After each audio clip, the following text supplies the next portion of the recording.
What's up, y'all? Come on in here. Hit that like button. Rosebud is doing his class, so we're going to see if he can get on. If not, I got some other things for you guys. Come on in, come on in, come on in, come on in.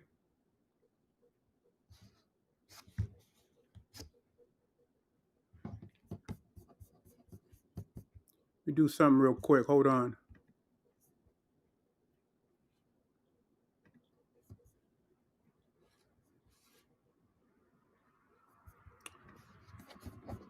Hold on.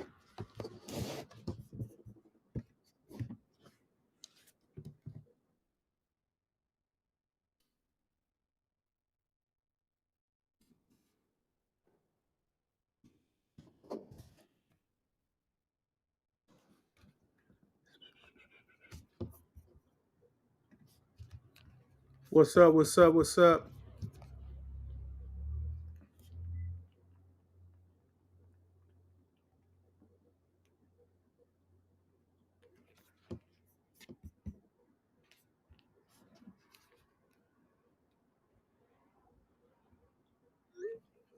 What's going on? What's going on? Peace to the fam. Peace to the fam.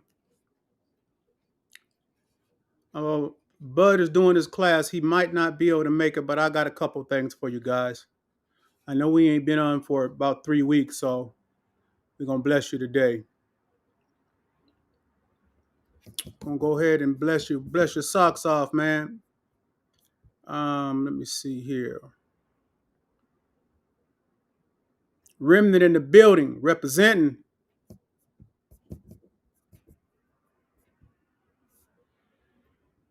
Hold on here.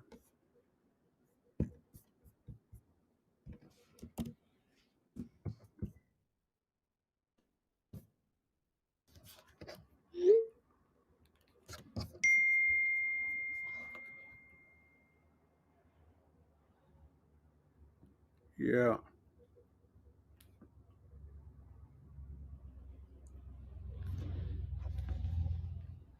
What's up? What's up? We in here.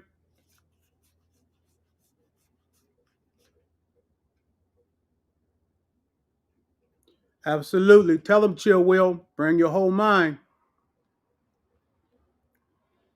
I got the Remnant family up in this piece. Bring your whole mind. They know what's up. They laced around here.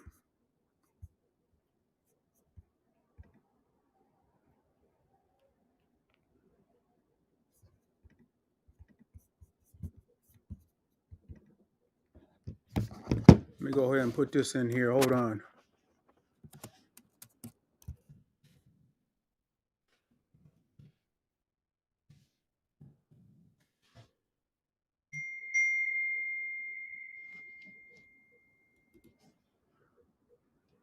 Skid-a-doo-doo-doo-doo-doo-doo.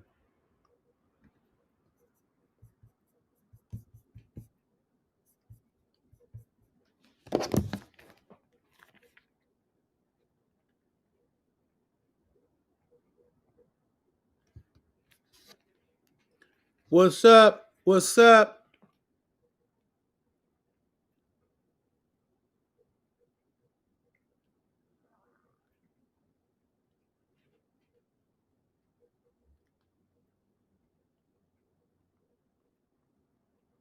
Trying to see if Bud's gonna be able to make it because he's doing a class and he said he might be late.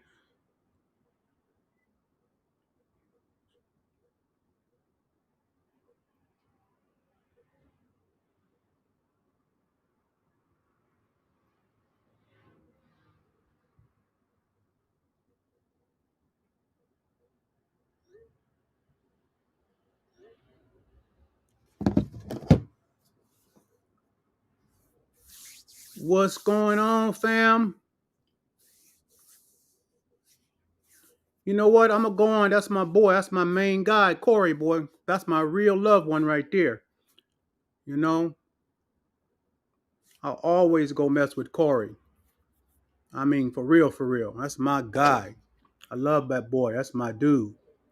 Solid dude, man. I don't care what anybody say. Ain't nobody say shit to me about Corey. Please believe. That's my dude. and I'm riding with him, period. Whatever anybody got to say.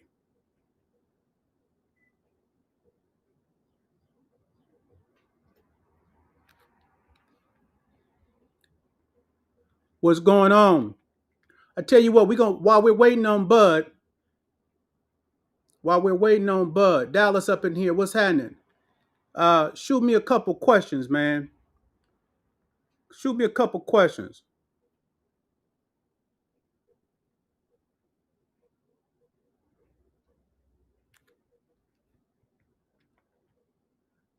and we'll do that. All right. I'm 47 years old, guy. Why can't I get the game off my mind? Well, I need to know what you mean by the game. What you mean by the game? Maybe go put your comment up here. Everybody have a different perspective of what they think the game is. So what do you mean by the game?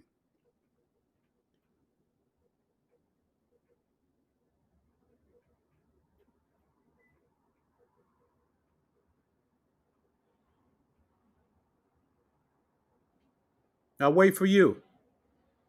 Somebody else come on with some questions. Yeah, boy, Corey, that's my dude. We're still waiting for Bud because he's in the process of a class. The pimp game, huh? You got the pimp game on your mind? Uh, you need to ask yourself why you got the pimp game on your mind. Is it because you think you got access to some women? Right? There's got to be a reason that you got the pimp game on your mind. What you got the pimp game on your mind for, man? Let me know that reason. You know, when I do consultations with people, I ask questions because sometimes people might say something, ask a question about something, but that don't be the root. It be like the branches, right? Right. So you cut off the branches, they'll grow back. But you got a lot of times to get most of the times in every case, let me say, get to the root. So that's why I ask questions. I want to know what is it about the pimp game that be on your mind, right? Tyrone Young says, I'm living proof that your teaching works. I started trucking to build credit and capital, but I build character more than anything. You saying the right thing now, boy. You done won me over with that line right there. Yeah, yeah. I just by you saying that, I already know.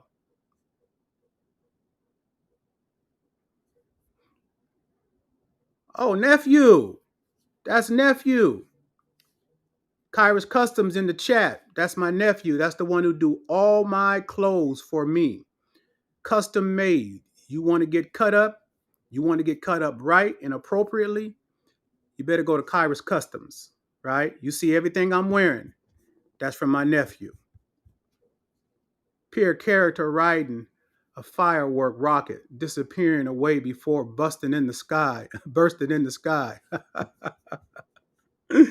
Where my guy at here, man, to ask me the question? I'm asking you a question. What about the pimp game,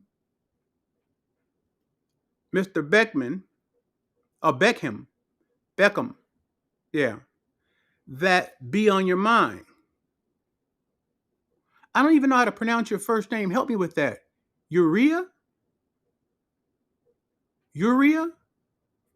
Are you a male or no disrespect? I need to know because I can't, I'm trying to pronounce that name. And I want to know if you're a female or you're a male. I'm thinking that you're a male, but I don't want to get it wrong. And then I want you to respond to me about what exactly about the pimp game that be on your mind. Because I'm gonna answer your question, but I need to ask questions to get to the root to see where you at or what you want. Kyrus Customs on IG. You guys need to go on this page. You're gonna see what I'm talking about. I mean, he cut everybody, man. He cut stuff for Deion Sanders, for all the ball players, and I'm not just saying that just to shout out the ball players like I think that they whatever. I mean, they got a right to be whoever they are because they worked for it. But I'm just saying, people that want to go somewhere and want to look appropriately, that got the money, that want to make sure that they're not just getting stuff off the rack where everybody else could look just like them. They go to Kyrus. Nephew is the baddest in the business, period. Remnant in the house, Blue Hunted. He'll be sitting in someone's prison with that on your mind, as Sin would say. That's hilarious. But you ain't responded back to me. I have a question. I'm 47. Why can't I get the game off my mind? Again, I'm looking for your response and I can't see it anywhere. We're still waiting for Bud to see if he can get on because he told me he was in class. Sometime he run late.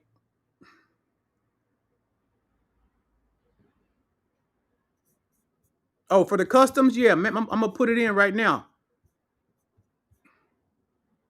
This Kyrus right here. See there? He's shouting out to chill. Kyrus Customs right there. So you go to his IG page and you're going to see what I'm talking about. Ain't no sense you be going around playing around. I tell my son, I said, why do you keep going to buy $2,000, $3,000, $1,000, $3,000 suit off the rack where everybody and their mama can look just like you, right? Why don't you go get a bespoke suit, custom made to your body, right? Pick out the fabric you want, right? Pick out the little design that you want. That's custom and personal to you. Your name is imprinted inside the suit, so people know this ain't off the rack, right? Especially made for your name there. You see what I'm saying? Where everything is in there and it's proper. The lining, everything is right, right? Go make an investment in yourself. Stop trying to. It don't listen. It don't make you look big because you're going to spend 3,000 off the rack to go get a Gucci suit that 500 other people can have the same thing, right? But what will be impressive if you go in there and get you a bespoke suit. You know, your partner dudes that say, "Man, that suit is nice. Where you get it?" Oh man, this is a bespoke suit. I got it custom made by Kyrus Customs. See, that's kind of powerful there. Not kind of powerful. That is powerful. That's why when you see somebody get successful, they start trying to go get some bespoke suits, right? So if you got some money laying around that you want to invest in yourself, make sure you invest properly in yourself. I know you think Gucci is that because they done made you think, and it's nice and stuff, and all the other designer levels, but nothing compares to you being able to go pick out everything that you like. You could see 5 different suits that you like, right? You could see 5 different cuts of suits that you like. You feel me? And you can say, oh, I like this from this suit. Then I like this from that suit. Oh, I like this from this suit, right? And then you can go to Kyrus and say, Kyrus, I like this, I like that, I like this, and I like this. And to you, it's going to seem like a big deal. But the Kyrus this is what he do, right? So he said, I got you. I got you. Get your measurements, make sure you're proper. I got you. No problem. Whatever you think you can dream of, I can manifest. I had a suit that I saw. I liked it, right? I liked it a lot. I said I wanted damn near identical to this suit, but I wanted it in a whole different fabric. I wanted silk. You know what I'm saying? As a matter of fact, when I go to the fight at the end of this month, I'm going to be in it. You feel me? Because ain't nobody going to be like it. You feel me? And it's mine. It's exclusively made for the one and only. All right? That's a whole different level. When you open your suit jacket and your name is in there instead of Gucci's, right? Instead of somebody else's name, your name. Think about that. Your name is in there. You feel me? Oh, that's powerful, man. That's powerful. You know? And whatever you don't understand, you can have a consultation with Kyrus. Kyrus and I, we're gonna do a book. We just talked about it. We talked about it a couple years ago, but we talked about it recently. We're gonna put a book out there, a fashion book, and it's about to be fire. Me and him, we're gonna do it. I can promise you that. Teach you everything about fashion. Everything. You know, when I was younger, my dad used to say, um, and then I worked at Neiman Marcus too when I was younger. Neiman Marcus is not considered a department store; it's considered a specialty store. So I learned some things even from that. Right? I learned some things. But we won't put it in the book, right? So that you can have a guide and a foundation of how to dress, right? Where to wear your pants, right? When to wear tie-ups versus loafers, you know, what type of socks you want to wear so you won't be looking like a clown, right? Not the word people, oh man, he's a clown. No, no, no. Because sometimes you could look kind of clownish if you try to match your sock with your shirt. Sometimes it can look like that. Sometimes you can get away depending on what kind of suit that you have, right? You got a business suit on, you don't want to wear that. You want to match your socks with your pants, right? But if you got a fashionable suit on, see, because fashion can do a lot of things that you're not going to do with a business suit, or an appropriate business suit, right? So it's just a whole. You got to know these things, right? Because you can go in a business meeting and people will look at what you have on, and what you have on, that's just how that's the nature of the world that we in. What you got on can devalue you because you don't have no sense of style or what's appropriate for the business meeting. You can't wear every suit everywhere, you know. So I just know that there's a lot of people that want to know about how to dress, what's fashionable, you know, and not only what's fashionable, but what's proper in certain settings. You know, when I was in the game, I used to like wearing ascots. I don't wear a tie. I put an ascot on, right? Because it made what I had on a little bit more formal. It wasn't a business suit that I had on when I wore the ascot. It was more of a fashionable suit, right? You're not gonna wear an ascot with a business suit, but you can wear an ascot with a tuxedo. Because as I said, an ascot makes things more formal, right? Such as sometimes when you wear a bow tie. I wore bow ties sometimes. I learned how to tie a bow tie back in the day, but it's not something that I normally wear. You know. So yeah, me and Kyber's gonna get down and get to teaching about. Oh wait a minute, I might have had a response from my from Yuri from Mr. Beckham. Uh Yeah. Well, shoot, man. You just serendipity, nephew. Serendipity, man. You come into the room, shoot, man. Straight acknowledgement because of how awesome you are at what you do, and you humble as anybody I know. Oh, he responded above Blue Hunted. Okay, let me see. Hold on, because I've been over here chapping my mind. I'm sorry, fam. I didn't see it. Okay, right there. I know I've always wanted to. I no No, I've always wanted to do it. It's just beautiful. I'm a man, bro. Okay, family. Yeah, but see, you're not being specific because I want to be specific. I'm not the kind of person that's just gonna like quote a line in the Bible and just leave it there as if the line itself is enough. When the line has been said billions of times, right? So you know, like I'm gonna give you a perfect illustration so I can break down to you why I'm asking you the question. For instance, if I said something to you like quoted a scripture in the Bible and said, I said this, I explained this in one of my classes. For God so loved the world that he gave his only begotten son, that whosoever shall believe in him shall not perish but have everlasting life. Now we've heard that billions of times practically from people saying it. And so sometimes you hear things over and over and over again, but it doesn't have any relevancy to you or your situation and your circumstance, right? So what I do is make sure that I take that line right there and I'm going to make it real time real.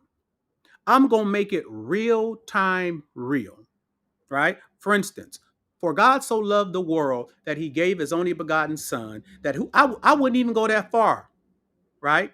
Because I would want you to understand the significance of what's being said to you, right? So it said, for God so loved the world that he gave.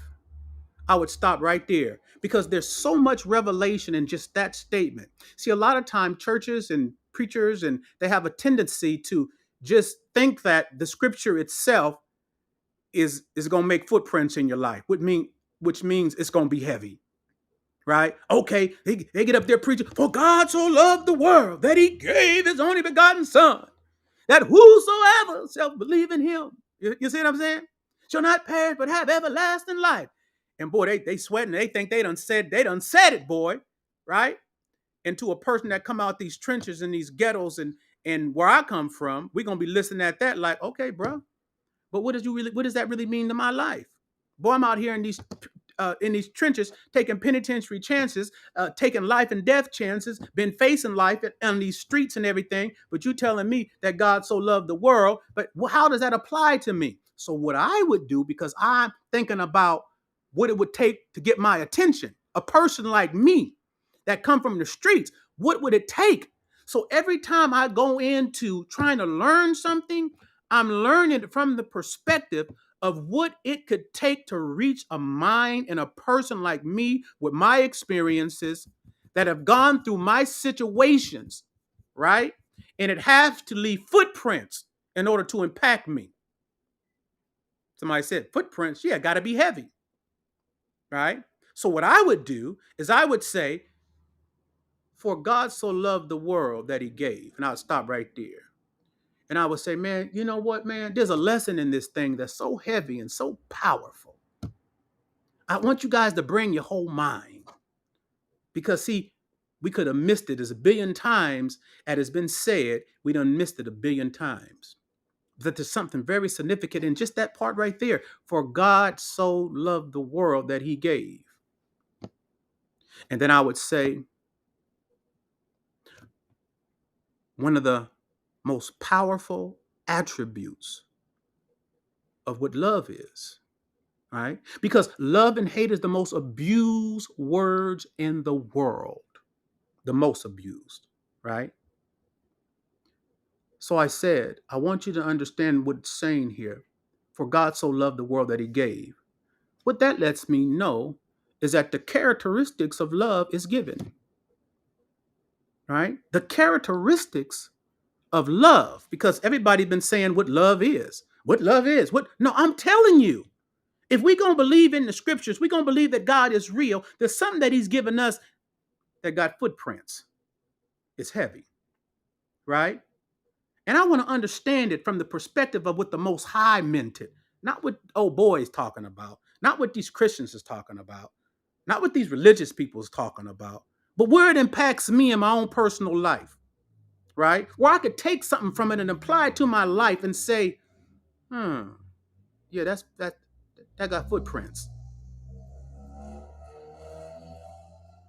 For God so loved the world that he gave.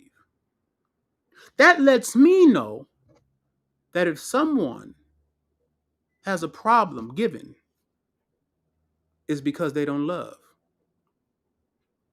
That have footprints. See that statement have footprints? You see that?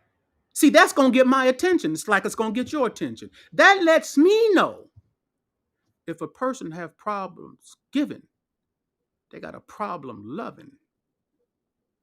Because they're connected. That's why I'm a giver. Right? I'm a free giver because I got love in my heart. And I can't help but want to give. See what I'm saying? It's just natural. Ain't nothing forced. It's something that naturally happens. You want to give to your people you love all the time. It ain't nothing that presses you. This ain't no sacrifice. Because sacrifice has a connotation of begrudging. I don't want to do it, but I'll do it. Your partner's car break down at 3 o'clock in the morning, right? It's broken down and nobody's around. He's calling everybody, nobody answers, but he calls your phone, you answer. He tells you, it's pouring raining out here, man. My car done broke down. Man, I need you, man. And you thinking, God, come on, man, it's 3 o'clock in the morning. I got to get up at work at 7. I got to be to work at 7. But you know what you do? You don't want to, but you sacrifice. See, that's what sacrifice is. It's not big enough. Love is so much more bigger, right? Love is so much more bigger because it doesn't have a connotation of struggle. Love doesn't have that. I'm just trying to tell you something so that you can identify what it is and what it's not. So when somebody tells you they love you, it's not like this either, right? It's not like it's some usury kind of thing. Because can't nobody use me. Because when I give, I've said this a zillion times, I'm not attached to the outcome. The reason why certain people have a problem because they're always attached to the outcome, right? When I give, I release it. It's done. Whatever he gonna do or she gonna do, I've already decided that I was gonna give. That's the kindness of my heart. You can't use me. I'm the one who have to make the decision up. You can't twist my arm. You can't force me. If I decide to do something for you, I've released it. I'm not attached to it anymore. You feel what I'm saying? I'm not attached to it anymore. You feel me? Because I got that genuine love in my heart. You see? So our communities is destitute of that thing. Destitute. Because everybody has been saying the word and manifesting other things. So now everybody has an idea and a definition of love based upon somebody telling you they love you, but manifest something totally different than what I just explained to you. Do that got feet, baby? Do that got footprints, what I just said? Absolutely. Absolutely. So now everybody is around with this watered down idea and definition of love and don't have a clue what it is. And in that statement that Christians say all the time, for God so loved the world that he gave his only begotten son, right? They make it religious.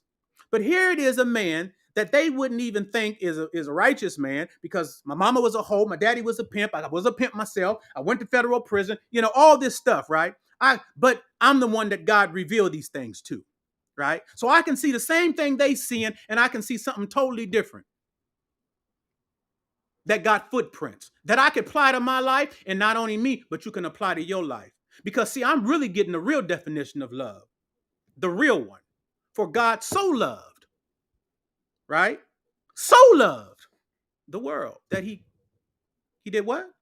He gave. It didn't say for God so loved the world that he sacrificed, but he gave. Somebody said that Yahushua, who they call Jesus, sacrificed his life. I said, I don't agree with you, Christian. Some Muslims might say it. I don't know. I don't agree with that. Let me break it down to you, right? Because people often feel like they get some stripes because of sacrifice. They feel that way. They get some stripes because of sacrifice, man. I sacrificed. The scripture says to present your body unto the Lord as a living sacrifice, which is your reasonable service. Reasonable. What's that? Normal. Average. God's broke it down and said, this is average stuff that you're doing. When you sacrifice, you got a chip on your shoulder like you powerful, like you done did something extraordinarily powerful, extraordinarily great. But in the heavens is looking at you saying, man, you done did some average stuff. That ain't nothing. It is your reasonable service. It's the least you could do. You feel what I'm saying? So then I say, well, what's better than sacrifice? And some of you have heard this before, and I'm not going to go into the chat because you'd be cheating because you done heard this before, probably in the class. But let me say to the people who are not in the class, what do you think is better than sacrifice? That's a question.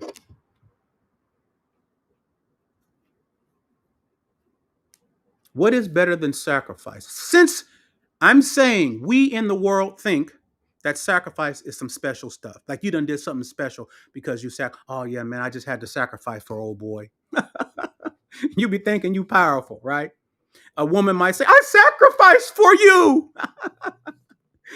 And they supposed to get some stripes, right? I sacrificed for you. But your partner say, man, I sacrificed, man. I sacrificed for you. And then the Most High over there talking about, it's your reasonable service. You ain't did nothing extraordinary, right? You ain't did nothing.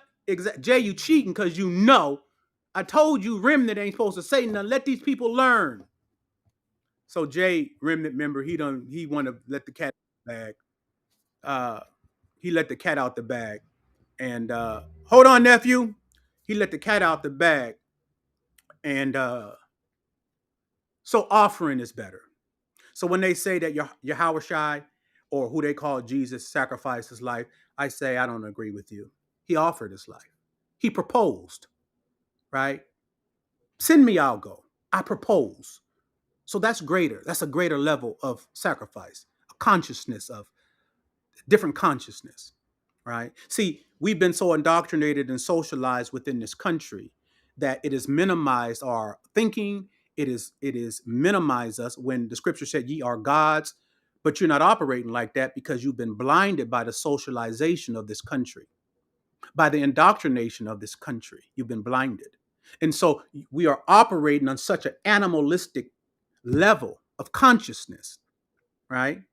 But what happens is when you begin to center your life within the Most High, then He elevates your consciousness and elevates your mind. And see, you see all that I said, none of it sound religious, did it? Did it sound like the regular Christian talking to you? Right? None of it sound religious, right?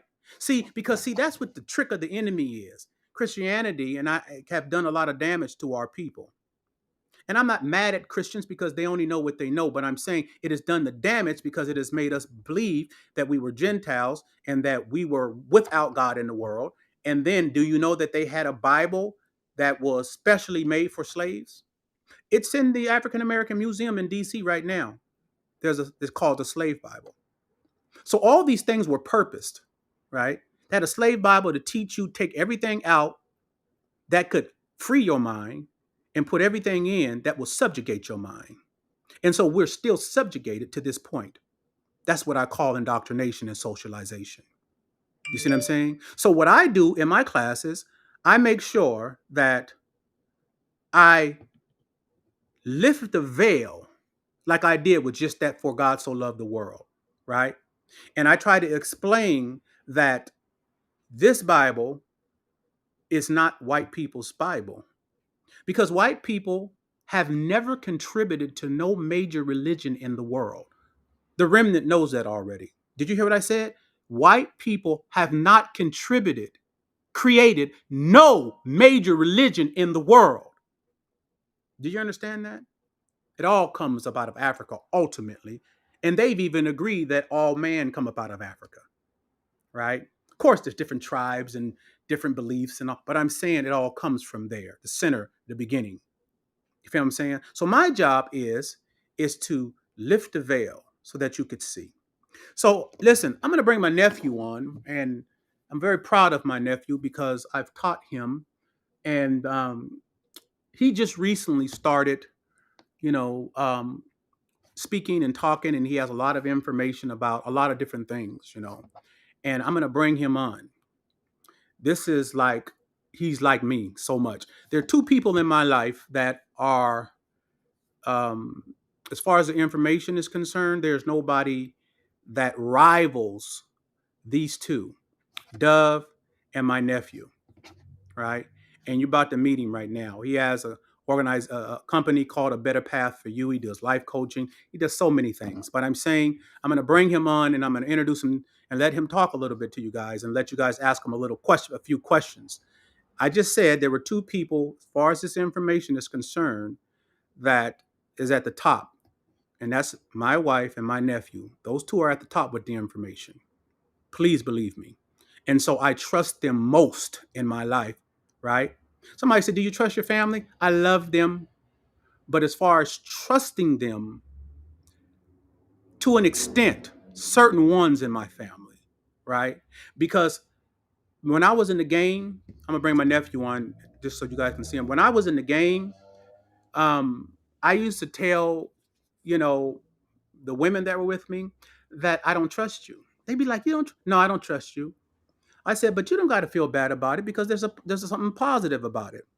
I trust what I put in you, right? I trust what I put in you. And if you apply what I put into you, we going to win because I trust what I put in you, right? Because that's the information. So If a person has the information, I'm gonna trust them 1,000. Right? I'm gonna trust them 1,000%. But all my family don't have the information. Right? So a situation might come about, and because they're not principled in the information, not that they don't love me, right? But there's something else that's more important to them than the information, and they're going to do something adverse to the information. That's why I can't trust that. Do you understand? See, I'm not about to do anything underhanded. I'm not about to be deceitful, not for anybody in my family, not to play favorites, not to take sides. None of that's going on. None of that. And my wife and Dee will be the same, and I will trust them to the day that I'm gone up out of here because they got the information. This is my nephew D right here. Introduce yourself. What's going on, everybody? I'm D, the nephew that's been hiding behind the computer screen and comments for years. For years. Yeah. But he's here now. How y'all doing? You guys got some questions? Put some questions out there for nephew. D, you can share some of the things you've been doing, man. Um, I've been The information and stuff you're working on. I've been behind the scenes. I've been working on a few different things, little investment strategies for our people to come up out of this behind spot that we've been in for years. Of course, all of this blessed by the Most High. Um, I've been walking through, like I said, in the shadows for a long time. I don't really like this camera thing too much, but my uncle has convinced me, along with a few other people, that it's time to go ahead and step out. You need your light next time. Get your light next time. What's that? Get you a round light next time. Th- Oh, you got a light? Oh, that's better. That's better. Yep. My Uh-huh. lady got a light, just happened to have one. She was like, "Here," before she walked in the door. Yeah. So she got me straight. Like I said, I've been working on a few different projects, few things that I'll make available to all of our, Oh, everyone. Danny asked a question. I'll put it up there. That, oh, that's The book, huh? yeah, that's multiple books right there. The information has done countless things for me. It's definitely gave me a perspective that I hope that most of you are able to read in your life through the information one day. Um, but me and my uncle were talking for all these years, one thing I've come to realize is that so many people that come into contact with the information, they want to um, utilize it for personal financial gain, and not realizing that I'm sure you've heard him say this before, that just comes with the territory. That comes with the territory of being an individual who puts others' needs and wants before thyself. And when you stand on that, when you live in that, and you don't have an ulterior primary motive, the blessings of whatever it is that you can want in your life. And it's okay to want to have nice things. It's okay to want to have a nice home, have a nice car, have nice clothes and things of that nature, and do things in your life. Nothing's wrong with that. The Most High did not design us to be raggedy, for us to have to believe in Him. But that's never been the primary for me in my life. The primary has always been the foundation of principle, the foundation of manhood. And when I tell you that blessings began to pour in all kinds of ways, way bigger than material stuff, way bigger than material stuff. But that stuff did come too. But I've had to elaborate to quite a few people and they just don't get it. It's because their mindset is always on what this generation is the bag. And it's not just our generation. I understand that a lot of us, haven't had money before. So I get it. I get wanting to have nice things, but that can never be the primary over who you are as a man or a woman in your life. And walking in that, knowing that honor, that loyalty, respect, integrity, and dignity outweigh all of these things, and having that faith in the Most High to produce whatever it is that your heart desires, and for Him to keep away the things that you want, but that aren't good for you, and being able to appreciate and respect that at the same time. As long as that is always in there first, everything else will come together beautifully. I've read and I've heard my uncle tell me many times. I'm sure many of you have heard it if you haven't read it yourself. That all things work in my favor, whether they're good or bad, even if you can't see it. And you can only know that by being focused and yielded to the information. That's the only way that you could possibly see the result of that. I've had so many things come up against me in so many areas of my life, and I have fallen and had to get back up so many times I couldn't even count. And I will always continue to get back up. But one thing I know for sure is that the Most High has never abandoned me. He's never abandoned me. He's always been there. No matter what I've gone through, the good, the bad, the ugly, he's always been there. What is the greatest challenge that you face in your journey of life? Hmm.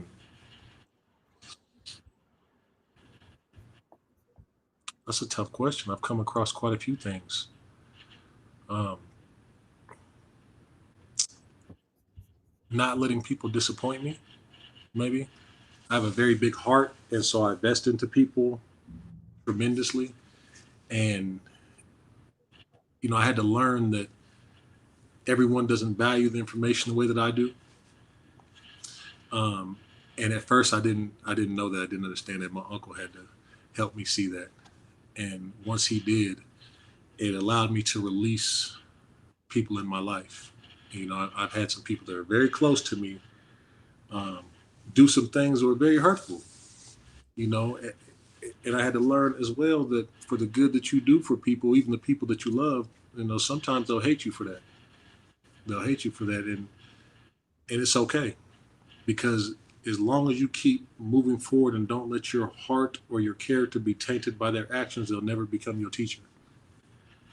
But every time that you get in your feelings and you get upset because you're counting what you did for somebody else and what they didn't do for you or how they weren't there for you, you allow them to become your teacher because that's what they do.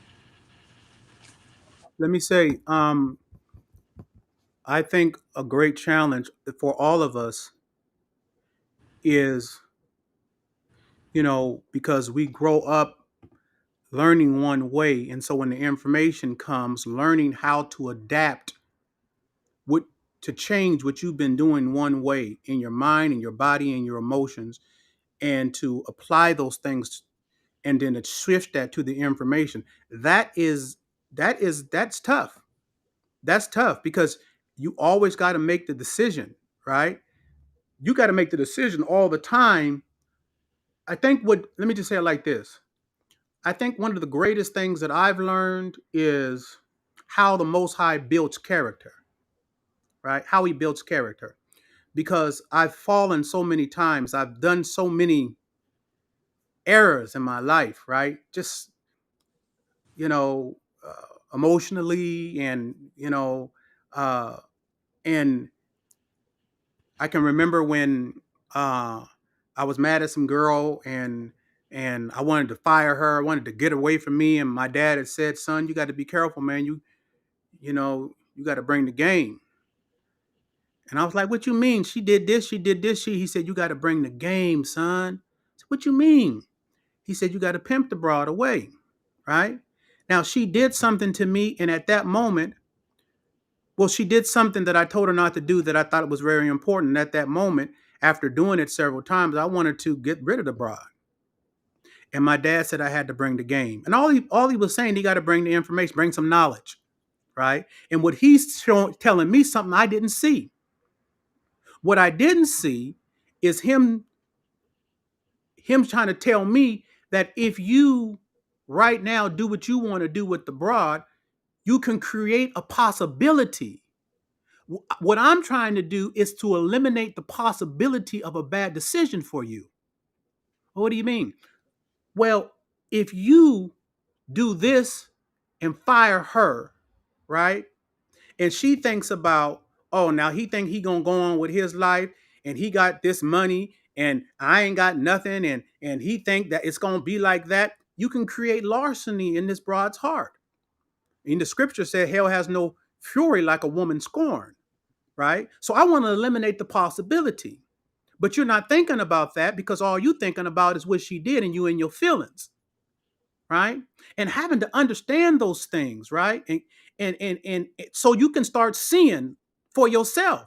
But you can't see shit when you're angry. You just want a resolution right now, and learning that the resolution ain't always right now. It ain't always right now. Sometimes the resolution is a process, right? So me knowing I'm going through that and seeing D go through that, right? And anybody with the information go through that. That transitioning, man, that holding yourself back, trying to check your feelings, trying to check your anger because of what that person and your expectation. He said it earlier. My expectation of a person. My expectation of a person, right? Because we give so much, we want to see it reciprocated, right? And if we don't see it reciprocated, it makes you angry. It makes you want to get rid of the issue. But you can't get rid of it like that. You can, but you should be thinking about the possibilities of something. Because a lot of time when you leave things to chance, guess what happened? Chance. It happens every time. You leave it to chance. Okay, so you do that. You don't care. I don't care whether bra get mad, whatever, whatever. Then she get mad. Then she got larceny. Then she becomes, you know that saying it's a thin line between love and hate. Well, that's where that happens right there.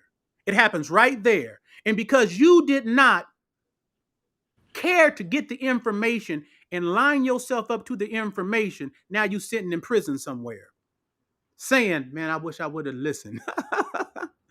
Saying, I wish I would have listened. What do you think about that, D? This is very true. I've had a situation like this going on in my life, fairly recently actually, um, and it brought new meaning to taking full accountability across the board.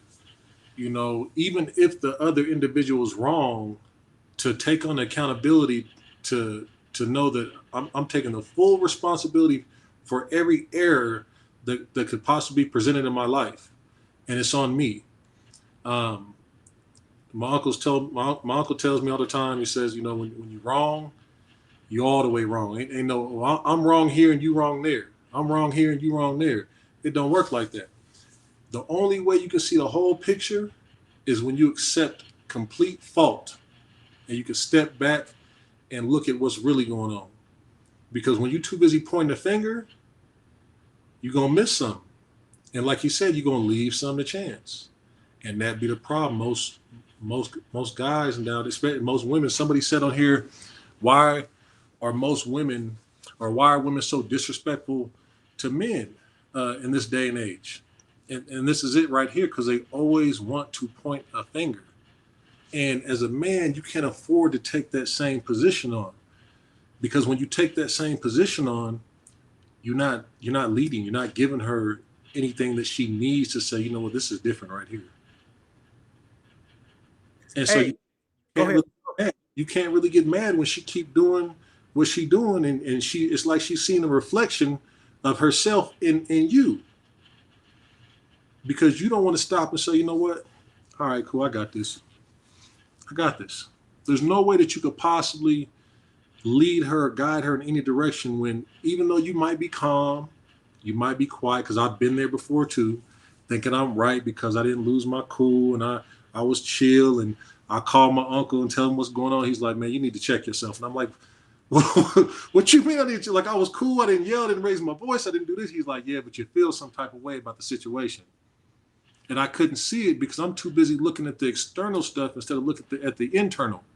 And it's always about the internal. No matter what you do, no matter where you at, no matter what you got going on, no matter who you dealing with, it's always about how you allow it to affect you on the inside. Because what people don't realize, what sometimes we don't realize, is that, especially without the information, is that you don't have to say, people can feel it. Mm. People can feel when they have penetrated you. They can feel that. And once they start to feel that, it's like the thread coming out of the sweater. It's a wrap. It's a wrap. Even if you can't stop it, you can't cut up. The hole is still the damage is still done. You know, and then you got to move forward from that position there. And it's hard. Once that damage is done, it's hard. It's doable, but it's hard. Let me say this. That thing right there got footprints. That's heavy. Um, he was saying something a minute ago, and it popped up in my mind what guys say nowadays, especially those, I guess you call them red pill guys. I've never seen that stuff before in my life, but I understand the concept about the red pill guys. So, or this idea, philosophy, or whatever. So, when D said that when you say you wrong all the way around, right? We ain't parsing this. I take responsibility for all her shit, my shit, everything. The red pill guys or whatever they call themselves, they would say, because I hear people say this all the time, does a woman ever got to take any accountability? When a guy says that out of his mouth, I know that he ain't no man. Or he doesn't understand the value of who he is. He really don't understand how powerful he is, right? I remember I was telling Sinful this. I said, Sinful, I'm a king not because I say it. I'm not a king because I say it, because people address one another all the time nowadays. What's up, king? Okay, king. Okay, king. Right? And then you will say, does the bride always have to take? Can she ever be accountable for anything? Okay, I'm a king. I told Sinful, I said, you know what's so powerful about a king? His position. I said, you know what a king has the power to do? Only the king? A king has the power to pardon his subjects. That's the role of a king. That is the role of a king. I pardon you. I pardon you. I pardon you. The king pardons his subject. It is a high, lofty area to be able to pardon. It's not a pauper's position, a pauper, right? The opposite of a king. It is a king's position to be able to pardon. So when he said earlier, I take full responsibility, all that's the characteristics of a king.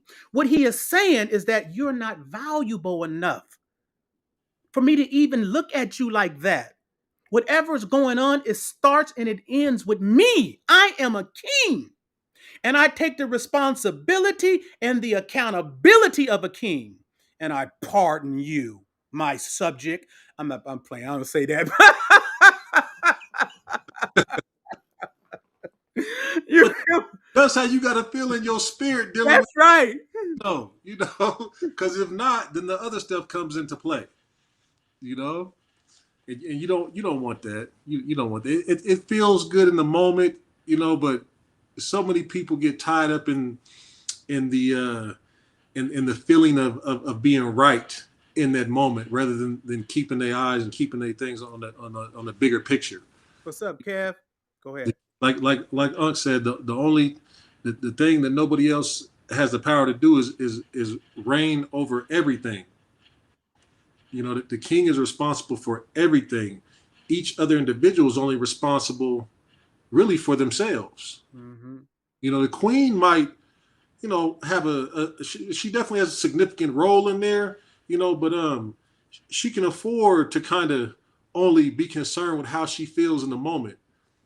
Um, Solomon, King Solomon, he basically handed over his entire empire because he fell down to his feelings for a woman. And most people would say, well, he loved her. He loved her. And love is a strong thing. Love is, the most high is love. It's the most powerful thing. But it's not something that you can fall down to emotionally. It doesn't mean that it doesn't affect us internally, but it does have the power to penetrate you in areas where you wouldn't think that you could be penetrated at. I remember my dad told me one time that a woman had the power to hurt me, and I laughed. I laughed at the time. I was like on top of the world, so I'm like, whatever. you know, she can't hurt me. She thinks she can hurt me, and man, oh man, you know, she took me all the way down through there. And not just on, I miss her, I love her, emotional stuff, but she took me down through a place that I'm very appreciative of because it made me look deep inside myself and how I deal with people, especially with women. I have a daughter with this woman, and my daughter makes me look and check how I deal with people and women in my life, because I know that as she grows up, she's going to look for a specific kind of man in her life, and it's going to be based on how I am in her life. And I want to make sure that she knows what to look for, that she knows to look for a king in her life, and not because, like Unc said, I tell her I'm a king, but because she sees that that's how I live my life. My daughter's been calling me King Daddy forever. That's what she called me, King Daddy, King Daddy. She put my name on the Netflix on the TV. It says King Daddy, you know. And my daughter is the only person allowed to call me that. My sons, maybe my daughter's the only woman allowed to call me that. Most guys be on this power trip where they want women to call them daddy. You got a dad, a father, and it's not you. It's the person that seeded her into the world. And I don't like that stuff. I don't like that because it's not my position. I have kids. I'm a father to them. I'm their dad, 24/7. And if a woman comes into my life, if she chooses so to recognize what's in front of her, she sees me to be a king in her life, that's fine. You know, if she doesn't, there's no sweat off my back. She's not the one. She's not the one. And I keep on pressing on until I find the one. And I heard talking about this, so I know most of you heard it a long time ago, um, that you might go through hundreds or thousands of people. For women too, women go through this too. It's not just men. You might cross paths with 200-300 people, and out of them 200-300, you might have about 5 to 10 that are suitable for you to actually really entertain in your life on a personal level. And out of that, there might be one or two that you actually have an experience with. Because everybody thinks that love is an experience. I mean, they think it's a feeling. Everyone thinks that love is a feeling. It's not. It's an experience that brings about all kinds of emotions. It brings happiness and sadness and anger and jealousy and all kinds of things in your life. And so many people have this disposition that the love itself is is is, is elevated above everything else in life because of how it makes them feel. Hmm. But it's your principles, it's those foundational things. When people are together for 40, 50, 60 years and they part ways, I can guarantee you it's not because they don't love each other anymore. I can guarantee you that most of the time it's because somebody's lost respect for somebody. Somebody doesn't value somebody like they used to anymore. Somebody has done something to push the other person so far away and change their view of them, because it might be some dishonesty or some underhanded stuff, or maybe they're just not living up to being who they said that they were going to be, which is a big thing, especially for women. Especially for women. And a lot of men these days take on that same female characteristic. Well, she didn't do what she said she was going to do. So I don't got to do what I'm not doing it because she didn't do it. And my uncle has told me, and I'm sure he's told you all plenty of times, that you giving all your power away right there. You ceding all the power to her, because the only way that you're gonna be a man is if she's a woman. Come on now, giving them spiritual instructions and this peace. So it's important, man, that the information has definitely impacted my life in ways that I can't even measure. There's nothing to measure it against, because it's continuously, and every time I feel like I have a grasp on something, the Most High open it up and make it bigger, and I feel like I'm then hit the reset button. Not all the way back at the beginning, but it's like I'm level 10. Okay, he done opened up 10 new levels, not just one, but 10 more. My uncle says he had this dream that in the dream he's climbing a mountain, And then he keeps climbing, and as he's climbing, the mountain keeps getting bigger and bigger, right on, Mm-hmm. and the mountain keeps getting bigger and bigger. But even though the mountain keeps getting two, three, four times bigger than it was when he started, he continues to climb because he believes in miracles. And when he shared this dream with me, it changed it changed everything for me. It let me know that no matter what's in front of me, as long as my position with the Most High is intact, as long as I'm aligned with Him, and so many people in the world think that the Most High is supposed to line up with them. You know, they always say. I was just telling my lady the other day about how people say the universe and my retrograde is in whatever, and the universe and the stars and the moon are lined up like this, and it's lined up for cancers this month and all that stuff, and like all these things line up with you, and then they wonder why there's still something missing. And it's because when you see things are able to line up with you, that means that you feel like you are bigger, that you are big enough, that you're bigger than the Most High. And that's not how that works. My life always has to line up with the Most High. I've had men in my life that have been great men in my life, and they chose to take a position that made me pull a Sid Harther. It made me say, you know what, even though you're doing what you're doing, you taught me to be this way. Hmm. You taught me to, and I'm going to continue to be this way because I know this is right, even though you have fallen into your feelings and emotions about whatever the situation is. And it's caused me to have to step back and even separate from some of these men who I love and care about and respect. But one thing I can tell you is that my uncle never. Everything we've gone through, everything, and no matter what he was going through personally, no matter what I was going through personally, if we was going through something together, whatever it was, he has always been consistent the entire time. He hasn't even wavered, not a little bit, and that's been a great inspiration for me. You know, because now I know it's like when you read a story in the Bible, and you're going through something, and you read the story in the Bible, and you're like, dang, that's what exactly what I'm going through.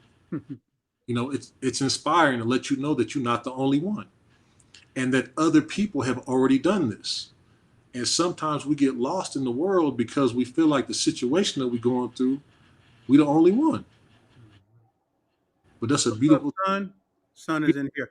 Let me say this real quick because I said this about sinful. I used to always love when sinful used to say, "Man, I'm gonna show the F's on my report card." Well, there's one thing that amongst a lot of things, but I love when my nephew not only says this but can say it. I love it, and I want you guys to understand how powerful it is when I tell you. He always say no woman that he's had is left worse off when she left with him. When she left, she never left worse, always better. If that ain't some powerful shit, a woman coming into his life, right, always left way better off. How many cats can say that? That's some powerful shit, man. It's just powerful. You know what I'm saying? I know I could say it, Yeah. right? Because it's something we focus on. Because everybody else is focusing on, oh man, I ain't gonna let no broad use me and all that. Again, there you go to the broad mentality. You losing the king again. You losing the mentality. You losing your positioning of what the king nephew said earlier that the king's responsible for everybody. You don't got that kind of mentality because you keep blaming somebody. You will never be a king. Go ahead, nephew, because I put that out there. You might want to. No, no woman has ever left worse off. No, they haven't. Not in my experience. And if I look at somebody in their life and I can't bring some pluses to their life, I'm not going. I'm not even going to mess with it. I'm not. If I can't add some good things to somebody's life, I'm not going to mess with it because I am not going to be held accountable for dragging somebody down through the mud. I'm not going to open up the door for it to be okay for somebody to do me some wrong for the wrong I've done them.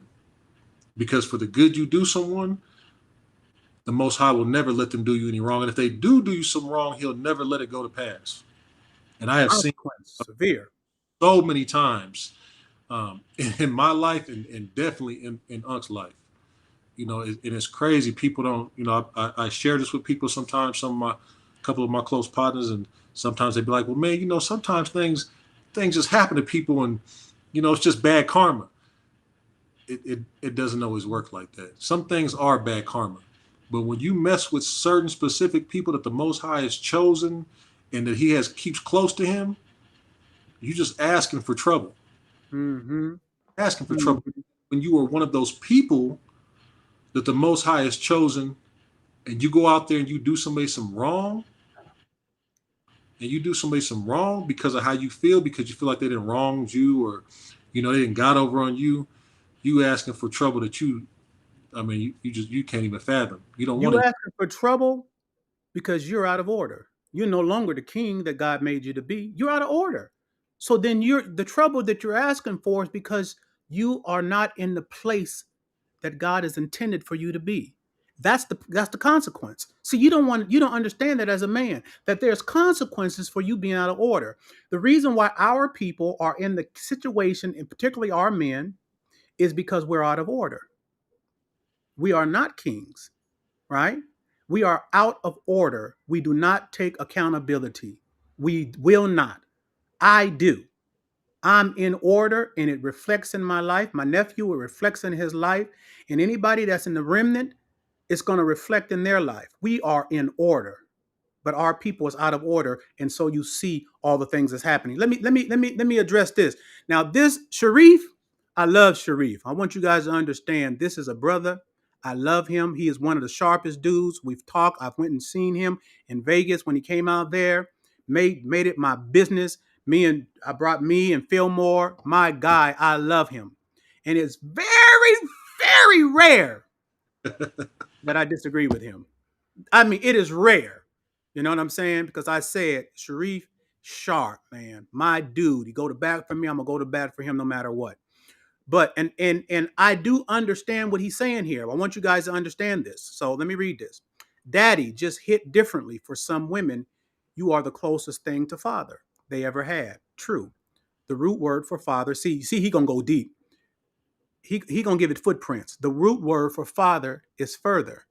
If you further her growth, progress, she may say, Daddy. Boy, that's footprints there. See how heavy he is? That's footprints. And that all is true. But there's a spirit in the word daddy. If your woman does call you daddy, understand that there is a spirit in that word, right? And the spirit in that word is relational, because I'm going to give it some feet too. Relational, right? What is the relationship of a father to his daughter? There's a purity there. It never crosses sexual lines, never even thought in that capacity, right? When God says, I am Abba Father, there is a spirit in the word Father. There's a reverence there. There is a spirit in that word. And probably some of the problems within our country is that it is crossed over that word and the spirit within that word. And then you will end up seeing some of the same characteristics from if you have a child. If you don't, you might not know what you're seeing. You'll start seeing the same characteristics from your woman that you see in your child, because that word carries a spirit to it of how it addresses towards a father. I do not want my woman to act like my daughter. It's perversion. No, not nowhere even close to it. I don't want to even entertain the thought of that. I don't want my woman calling me daddy and my daughter calling me daddy. Can you see what I'm saying? There is a co-perversion in that. There's a spirit. Words, there's spirits in words. There's spirits. There's life in words, right? This is why when the enemy came before Yahushua, who they called Jesus, and he was tempting him, it was the word that Yahushua used, because there's power, because the worlds were created by the word of the Most High, right? And so there's spirits in words, right? And so your woman understands the word father, and there will be a perversion within your relationship with this woman, a perversion. You might not know it, but it is, and it will be. So, not that Sharif is not wrong, because he's right about that. But I want to give you the whole picture, the whole story about that daddy that nephew was talking about earlier. I've never ever entertained it. And if a broad ever called me daddy, I'm gonna check the hell out of her. Right? I don't care if I'm the closest thing to a father you have. I'm a man. Your daddy's your daddy. I'm about, if you don't understand, you're gonna understand in this relationship. Mhm. You're gonna understand. Because my highest position in my woman's life is her man, it's not her father. Because she leaves her mother and father and cleaves to me, and the two become one. The highest position in this broad's life is me as her man, not father. Sorry to say, it is not the highest position. Right? Now, before she meets me, before she meets her husband, yes. But your position is so high, so powerful, that the scripture says she leaves her mother and father, cleaves to you, and the two become one. Takes on your name. See, like my daughters, I love them, but my daughters will be somebody else's family. She's going to make a family for a man. That's going to be his wife. And he's going to take precedence over her life, over me. And me in my position, because I got a wife, I'm going to respect that and reverence that. You see what I'm saying? So be careful. Be careful. Don't undermine yourself without you knowing. There's nothing greater in your woman's life than you being her man. Nothing. Nothing. Even the daddy. You know, to add to that, there's a they did a study a while ago, and the relationship between a father and a daughter and a mother and a son, the son is always trying to battle with the father for the mother's attention, and that's why they tend to call little boys mama's boys, and then the little girl is always trying to battle with the mom for the father's love and attention. So like Unc was saying, if you allow that to take place, if you allow them to carry that spirit on, especially if you have more than one woman in your life, you're gonna find these women battling like kids and like family over you, and there will be no order in your household at all. And you're gonna constantly be dealing with them like they're a child, and it's never gonna work out. It's never gonna work. See, I've never ever in my life, maybe when I was a teenager and I was young and stuff, but I've never allowed women to be living in a space together. You know, um, especially when I got older. Because I want them to be able to feel their power as a woman, as a woman. Now, some guys when they're younger and they got younger women with them, they might be college. Everybody might be college age. That might be a college like frat house type thing. But when you start dealing with grown women and you want to have grown up situations in your life, and you want her to recognize and have that king spirit when you walk through the house in her presence, and you want to have that queen spirit in your presence, you don't be dealing with all that small stuff. You tend to let them have their own castle, to be their own pillar.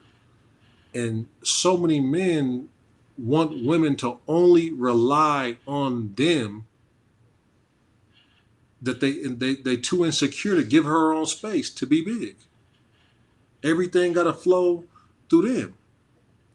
And if you see some of the real men out here in the world today, you know, it's like they got their own little group of Charlie's Angels. You know, each one is so powerful and almost deadly. Depending on who crossing their path. So for you to want to take away from that and to be babysitting all day because you want somebody to call you daddy, just go have some kids, and hopefully you have some little girls. Your sons will call you daddy for a little while until they become men, but eventually you can see your sons As they get older, and usually before your daughters, they stop calling you daddy. Because they become men. They might refer to you as dad or father or pops or something of that nature, but you don't really hear grown, grown men calling they dad, hey daddy, when they come in the house for holidays or to visit or whatever, you don't hear that, because it's something that they grow out of. As you should want a woman coming into your life not to be in that place, in that position, calling you daddy. Let me say this. This question, J Money, is it good to hold your woman accountable? I think we should. Women need to know there are consequences for errors. Okay. Yes, of course, that's a kind of common. But let me go a little deeper. Let me give it some footprints. Somebody asked me the other day because I made a statement about what is the guy's name? Something Tate. What is his name? What's the guy's name? Tate. You guys know his name, Tate, but something Tate. The one that just got released from jail, him and his brother. Y'all give me his name real quick. Let me pull it up real quick. Y'all know the boy name. We talking about women all the time. Andrew Tate. There you Okay. go. Andrew Tate. Okay. So I was saying that dude is sharp and everything, but he has character flaws. And somebody asked me, and I just said it, and I didn't really want to go into it and everything. Somebody said to me, "Well, what did you mean by that statement, Dre?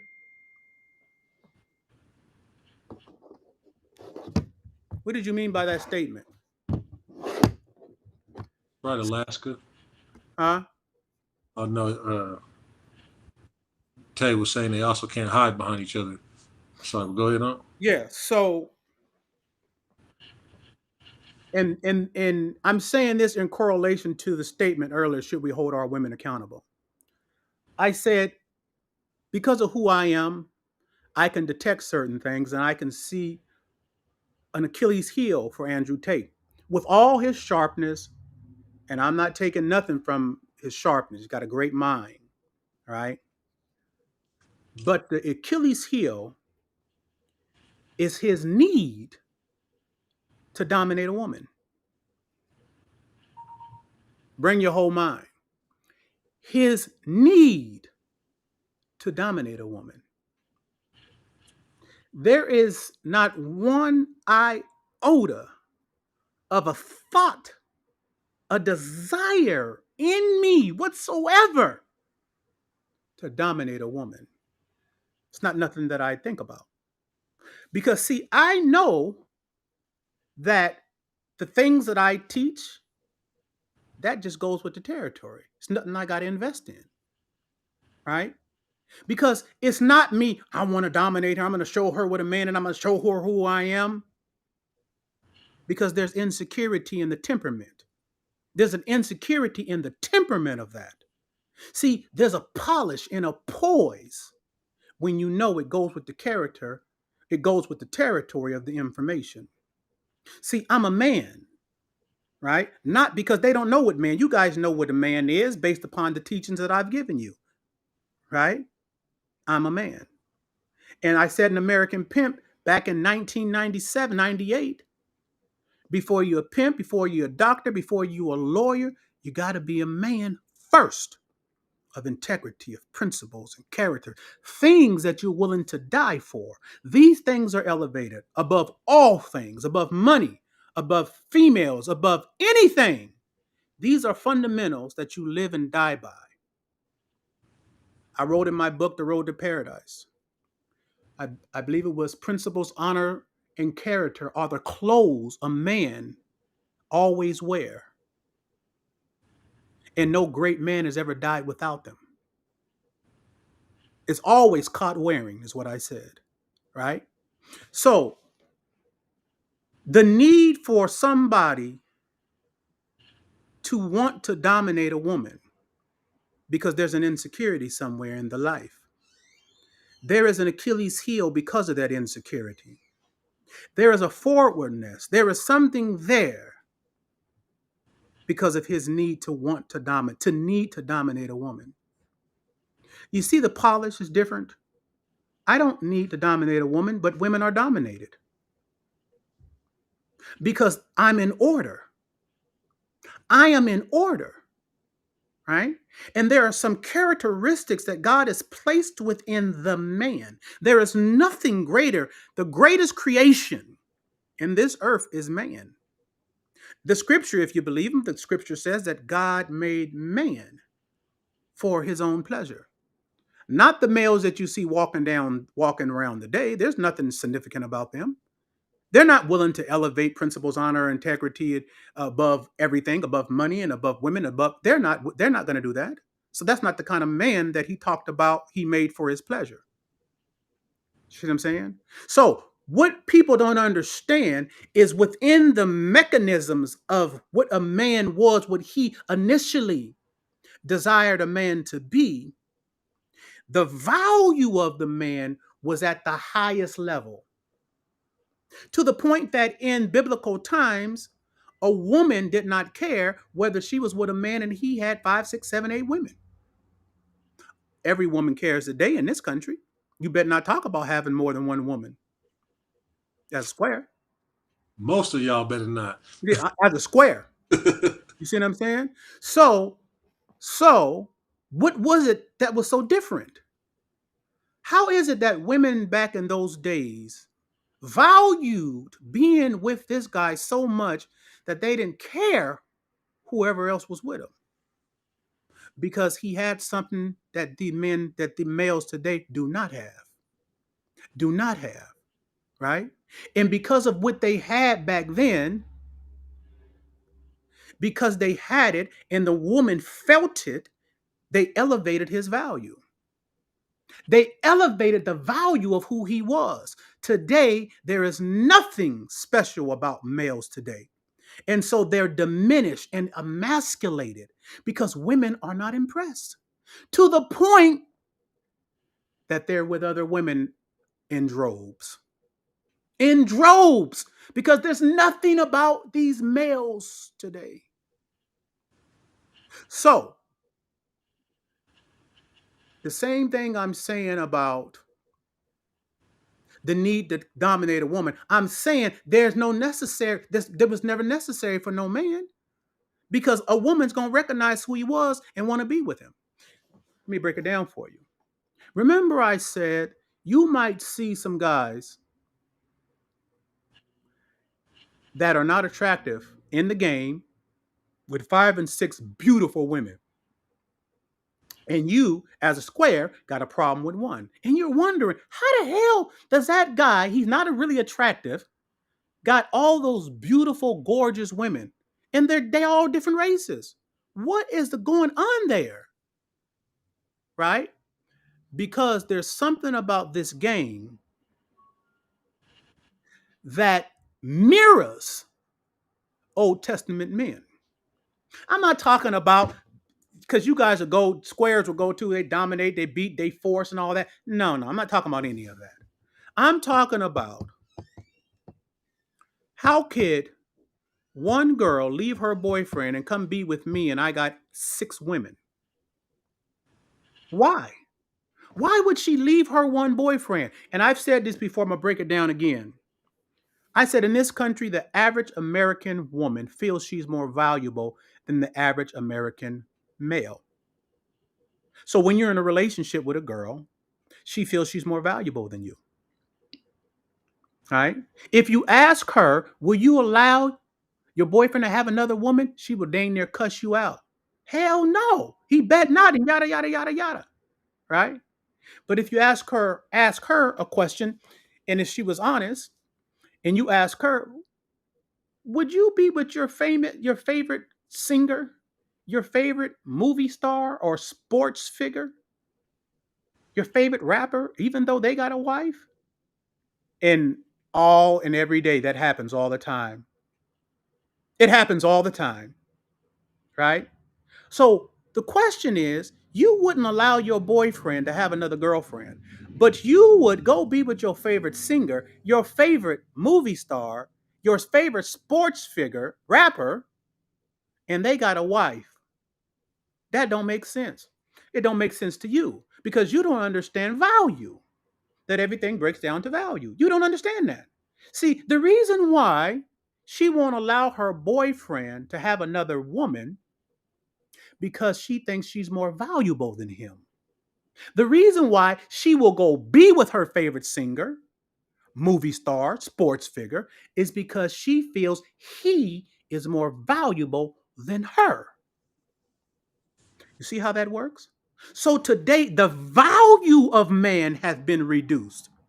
Back then, the value of men were elevated.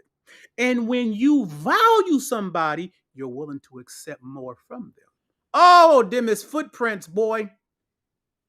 You're willing to accept more from them. You understand? So, when you understand who you are, the value of just who you are as a man, if you understand the fundamentals of manhood, if you understand that, it is like insulting for someone to begin to tell you you have a purpose in dominating women. That's my purpose? Are you serious? It's so beneath me. It's something that I don't put no energy on. I put energy in being the man. And all those things come with the territory. Value, power, authority, dominance come with the territory. My focus is manhood. So that manhood is never valued, never violated. So that manhood is never violated. I feel that Andrew Tate has a need to dominate a woman. So he will violate manhood because of his need to dominate women. So the question was earlier, should we hold our women accountable? There's a spirit, there's a spirit in that. Just like I said earlier.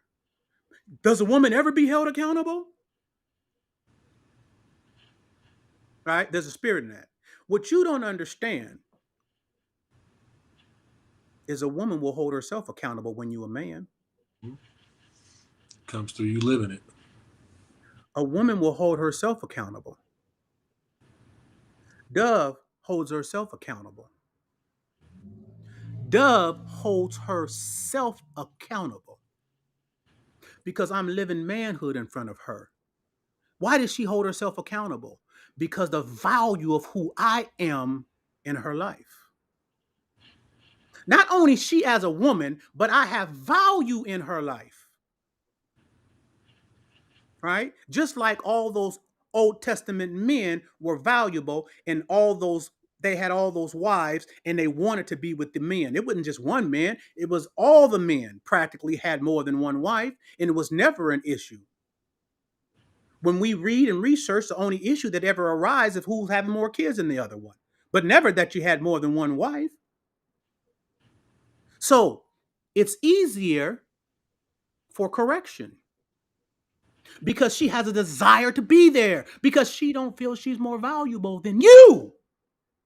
So when she doesn't feel that she's more valuable than you, that doesn't mean that she's less than you or that you walking over her or you standing in her. I'm talking about the position of the man. She understands that position because you have revealed it through the way you live your life, the way you walk in front of her, the way she's seen how you are principled and that you are a man of integrity. She's seen you live it. She's seen you live it at home. She's seen you live it in the streets. She's seen you live it with people. And it's that thing that makes her constantly want to stay in check towards you, constantly reaching to want to be her best in your life. But it's manhood. So you guys are out there. Why does my woman not be that way? Because you are out of order. Because you're not walking in manhood. Because now Andrew Tate got you guys feeling that because, I'm going to dominate a woman, right? Because now it's me against her. Everything right now is competition. That's like being blessed with your position with your position to rule over the kingdom, and then you go back through your kingdom to all your subjects, feeling like you got to do something to prove to each one of them daily that you're the king. Mm. They already know. They knew it before you got blessed with position. They were like, okay, this person's the next in line to be king. Now he's a king. He got the throne, and now you taking the time to come off your throne and walk all throughout your palace, all throughout the outskirts and everything to make sure you know each individual know I'm king. Mm.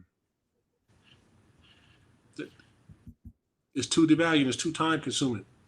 It's too devaluing. I don't put no energy in that shit. I'm way more polished than that. I don't listen. I don't put on this. Listen, remember, I was really the pimp. I was him.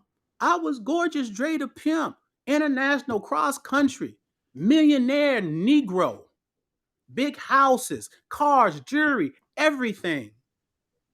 And I never acted like that. Always opened the door for my woman. Always was a gentleman. Was never domineering. The only thing I was domineering was about this information. That's it. And I tell a female in a minute, listen, I'm not going to hold your hand to do the right thing. If you want to do the right thing, I'm going to support you all the way to the end. But it's your decision to want to do this. My Hawaiian girl, Keela, who was with me for about 5 years, I remember when our relationship ended. One day she said to me, baby, I don't want to be big anymore. That's what she said. I don't want to be big anymore because I always was talking about big shit. You remember an American Pimp? And I said, we playing for big stakes, right? She said, I don't want to be big anymore because she knew to be with me, you had to be big around here. And when she said that, the relationship ended immediately because I couldn't make her want to be big.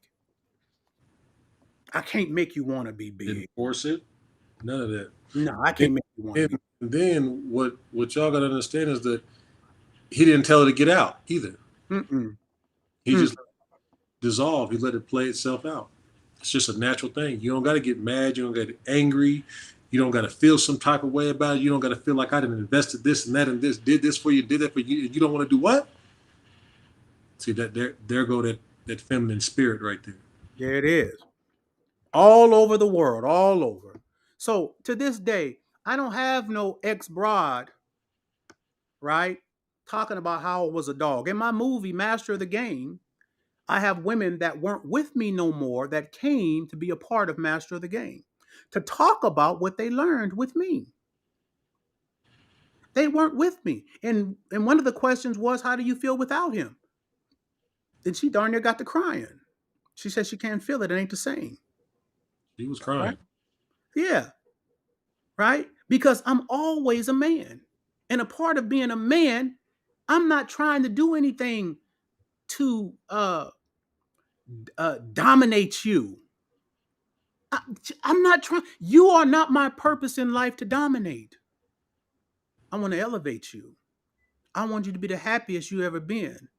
But the only way you can do that is we got to get those indoctrinations of this country out of your mind. We got to get that socialization out of your mind. You got to be free. Because once you free and the information has elevated you, you're going to want to be your best for yourself and not for me. I don't want you to be your best for me. I want you to be your best for you because I'm going to be my best for me. And then us two come together, whew, there's no stopping us. All right. So remember, I had a case. I had a case. And when was that? 1998. A young girl was in my case. Of course, I didn't know she was young, but you know how many people say that? People say that stuff all the time. Man, I didn't know she was underage. I didn't. Right? Went to trial. Went to feds. Right? And when I was working on police accountability, and I lead this country in police accountability, it was my work. There was a whole bunch of people that helped, but I led it. It was my work. And today, the laws changed in Washington State because of my work. I just want to put that out there. But when I was doing that work, they were bringing up my past, the media, the police, all those people, because they were trying to stop me from getting the law changed. Guess what happened? That same girl that they tried to bring up and say I was trafficking children and all that kind of stuff. Oh, they were saying the worst stuff in the world. That wasn't true, but they got the power of the media. right? She came on the news channel, Fox News, and then an interview with them and says, listen, I was seeing what they were trying to do. They were lying and they were trying to destroy him, saying that he did all this stuff to me. And she said he didn't do any of that to me. And she said, furthermore, I lied to him about my age. And she got on news and told the truth. If I was the kind of person trying to dominate a woman and put them down, mostly, you know, 20 something years later, girls come out the woodwork against you.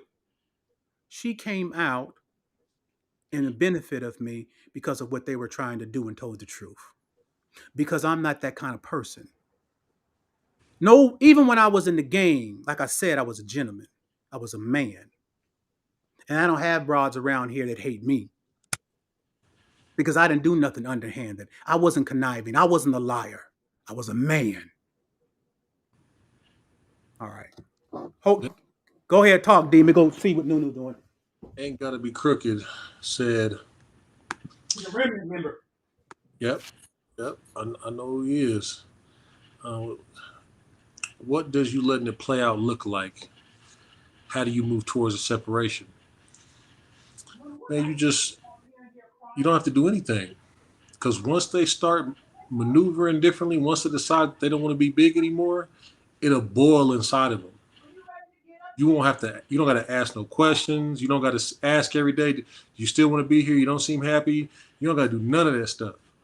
It'll just boil up inside of them and it'll just explode, and it'll come out. And sometimes they'll yell. Sometimes they'll pack. Sometimes you'll come home and their stuff will be gone.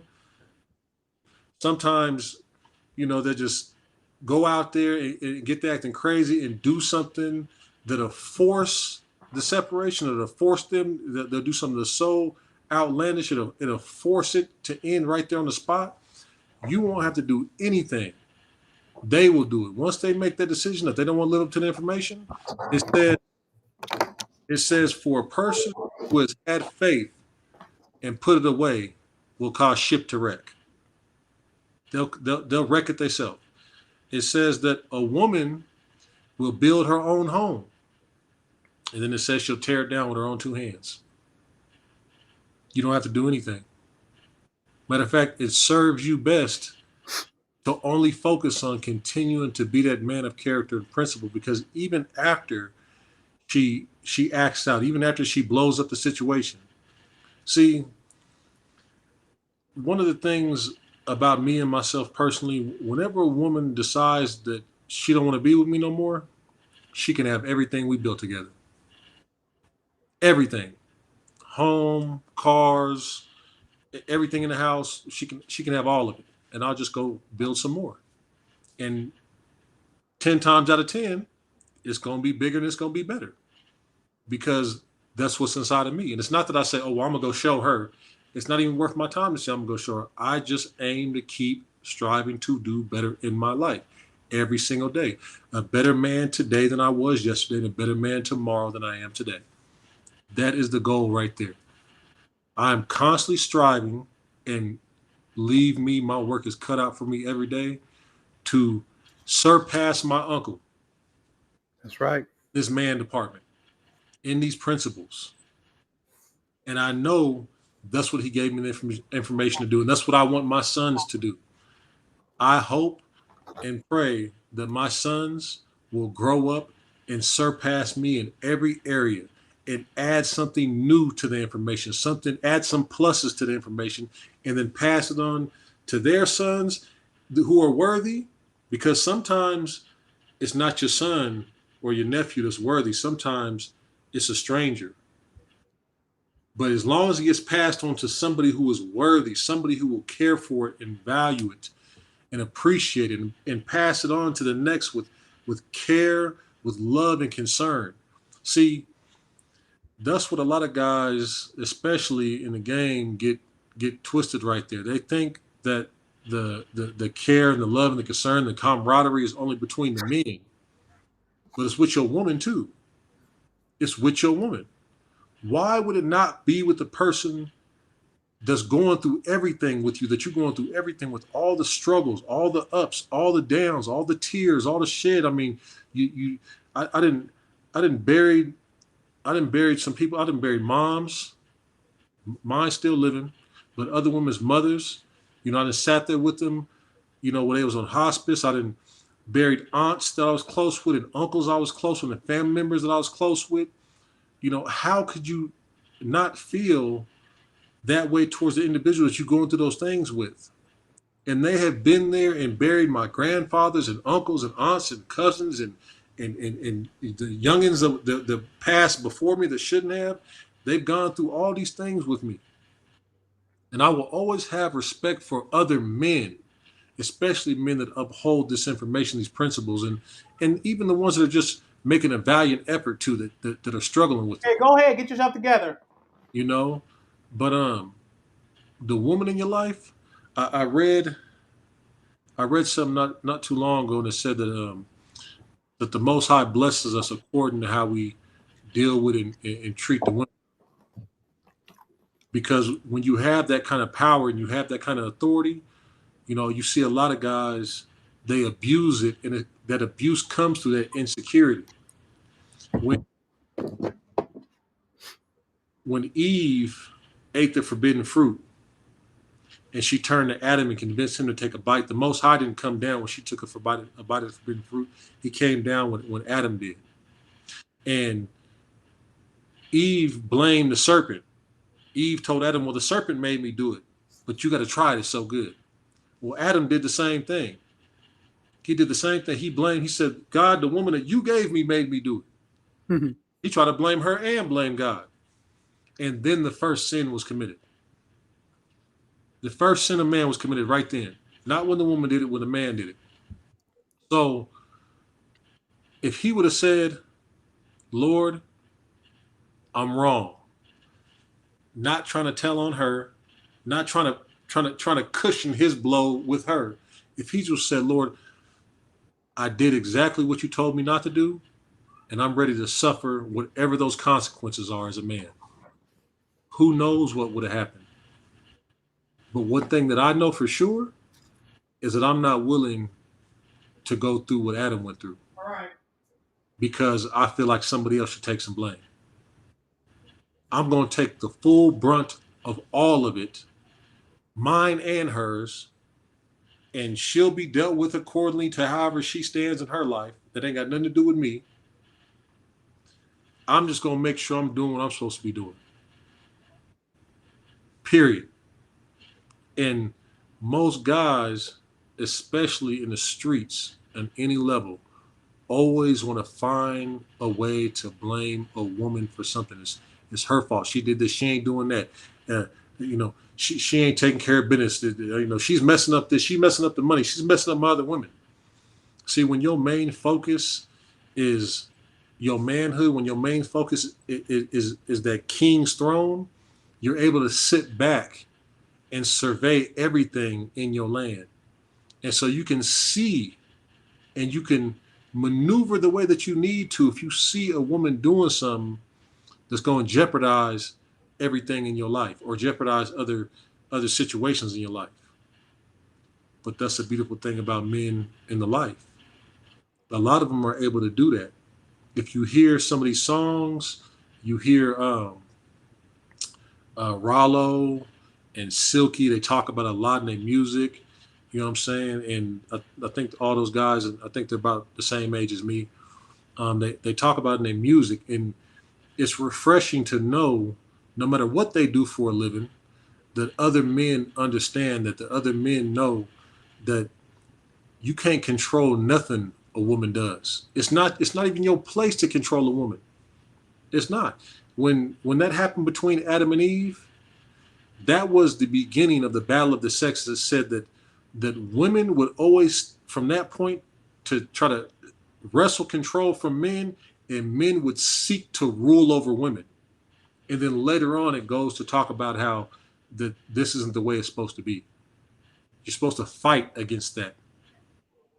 You're not supposed to try to rule over the woman. The woman is supposed to try to wrestle control over you. But it's been bumping heads since the beginning of time. And so you have to study this information as you read the word, as you sit in these conversations, if you have these talks, you have to adapt that into your life and remember that the only evidence that you are utilizing the information is your ability to deal with situations differently than you dealt with them in the past. That's the only way that you can gauge it. Even if you're not dealing with the situation perfectly, even if you still make some mistakes, you still mess up, but as long as you are not doing the same thing over and over and over again, that's the important part. And you can continue to take every necessary step you need to reclaim your manhood. Let me say this. All the Flash says all these women not innocent out here. This brother said, I ain't leaving my home unless kids are involved. Um, I understand that, right? Would you leave your home if she gonna send you to prison? If there's even a chance for you to go to prison, right? You can't. Things get ugly when it gets to the end, and it's really really careful. You got to be real real careful. You got to Mhm. be real real real careful, right? Um, That falls um back. Sorry, go huh? ahead. I'll No, just what he go ahead. said. That could fall right back into what you were saying earlier. That if you don't want to leave and you want to kick them out, that they could have that larceny. Yeah, I'm not. Listen, the whole thing is that um, a lot of times if a woman leave, I'm gonna make sure that she's gonna leave properly. If she wants to leave, right? I'm gonna make sure she's cool. Right now is under if she chose somebody, that's different. But if she hasn't and she's left me and she wants to go somewhere, take your clothes, take the car that I've given you. I know nephew be having had an account, and they got some their own money and stuff like that. He just do things real big, just on this man stuff, right? One brother out there said all women out here are not innocent. Okay, and so okay, so what does that mean? All women out here are not innocent. And what does it mean? Right? Does it mean um that you're going to do what? If you don't understand that from the gate, if you don't understand that all men and all women are not innocent from the gate, you got a long way to go. See, going into it, I already know where women are, why they are, right? Their point of references is dealing with dudes that want to blame them, but they violate the same stuff they mad at the woman about. Everybody is blaming each other. The guys is always saying the woman out there, do they ever have to be responsible for anything? You just don't understand the position, your position. You don't understand. I said this a long time ago. I said the Adam and Eve story. You guys have heard it. Adam and Eve, right? And and when the sin happened, God came down and he didn't go to Eve. The scripture said Eve was the one that was deceived. He didn't go to Eve. He came to Adam. Why didn't he just go to Eve? Because he put order in the earth. So he went to Adam. Adam, what's happening? What's going on? It was the woman you gave me. All right. And I said the moment he said that is Adam lost headship. What does that mean? Do you guys even know? Okay, I'm gonna make it a military example, right? I'm gonna say a sergeant and a lieutenant, right? Say the sergeant had some men on the battlefield. I've said this before, and the men were doing some inappropriate things. The lieutenant catches winds of it, and the lieutenant comes and he confronts the sergeant, like God came and confronted Adam. And the lieutenant said, Sergeant, I'm hearing these things that are going on with these men you have on the battlefield. What the hell is going on? If the sergeant says, it was them, they're going to take that, the lieutenant's going to take him out of his position. It was those men in the battlefield, Lieutenant. The lieutenant's going to remove him fast because he does not understand, the sergeant doesn't understand the responsibility of what he's over, what he has authority over. He doesn't understand that, right? But if the sergeant said to the lieutenant, Lieutenant, I will handle it. I take full responsibility. What is he taking responsibility for? For his position, for the position that he has. And because of the position that he is governed over the men. The lieutenant don't go to the men on the battlefield. He go to the sergeant who is governing that area. I get so sick of you niggas always trying to say, but the woman out there got to take responsibility for God making you a man on the earth. Nigga, you take responsibility. God came to Adam. He didn't even say anything to the broad first. What's going on, Adam? Like a lieutenant coming to the sergeant. Lieutenant ain't going out there talking to no men on the battlefield. He know there's authority. He know there's governing bodies. He know there's order. He going to the top of who's over that realm. Sergeant, what the hell is going on? Lieutenant, I take full responsibility. I apologize. I got it. If Adam would have came to God and says, God, I got it. I take full responsibility over the position that you've put me in. In the position that you've put me in, I'm governing over the woman. Man, I'm about to get up off of here, man. I can't do it no more. Yeah, it just drives me crazy with black men in particular. The weakness in them. Just weak, crying all the goddamn time. Just crying. What about the girl? Nigga, what about you? When you gonna stand up and be in the position of the king God called you to be? Kings ain't around there blaming nobody because they know they govern over everybody. What's wrong with you niggas?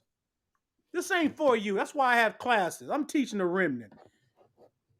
People that understand the value of the information and say, Dre, man, whatever that little $50 fee is, I'm paying. I'm trying to get educated. We different around here. Mm-hmm. And then, y'all got to realize that it's been a conversation every day of my life. Every day. You know, no excuses, no escapes. If I don't stand on this, he won't talk to me no more. And I would expect that. Right. I don't stand on it. If I don't die to this information if I wake up one day and decide I'm tired, family and all, it don't matter. Because the information is to be elevated above everything. I was in a class last week, I think, or maybe the week before, and I heard Unc talking about, you know, people's feelings and emotions and how they value their feelings and emotions over what the Most High expects out of them, and how the Most High don't care about your feelings and emotions, um, in comparison to what He expects from you, how He expects you to be, and that statement couldn't be any more true. That's why the majority of people fall in the world. It has nothing to do with what you do for a living. It's, do you value your feelings and emotions over principle, over truth? And 9.9 times out of 10, most people go for the feelings and emotions. See, these conversations are good, right?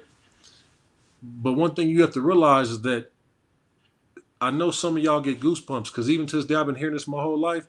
I still get goosebumps, especially when you get fired up, right? But you got to have that in your spirit when you're not in class. You got to have that in your spirit when you're in the middle of the conversation. You got to be thinking about this information and applying this manhood or womanhood for the womanhood when you in the heat of the moment, because that's when it matters the most. We can kick this back and forth all day long, but if you don't go use it in the situations that transpire in your home or in the streets dealing with somebody, whether you're dealing with another man or dealing with a woman or a woman with a man, however that look, if you don't apply it then, you guys are just a bunch of beautiful listeners. Flash it. Are you saying every woman want to grow? I'm saying I'm not even focused on that. I'm not even focused on that, man. You don't get it. I'm not even focused on do she want to grow? Do she not want to grow? I'm focusing on me. I'm focused on the beauty of what God made me to be, right? And I attract women to me. I'm not focusing on that. What you don't understand how it works, how the mechanism works. When you walking in manhood, you get it. Because it seems like it's magic. It seems like it's magic, but it's just manhood. And it draws all of what every woman that I done had. Look at all these women. I done had some women, Dove, light skin, green eyes. You know how a lot of light skinned girls be. Never had one problem out of her. My Peggy, light skin, New Orleans Creole. Bad mouth her men before. Dove going off bad mouth, don't listen, none of that before. Never no problem with me. Um, Mexican girls, white girls, just never no problem with no kind of woman. I don't got them problems, right? Because they have a reason to want to be their best. They ain't got no reason to want to be their best with a lot of you cats.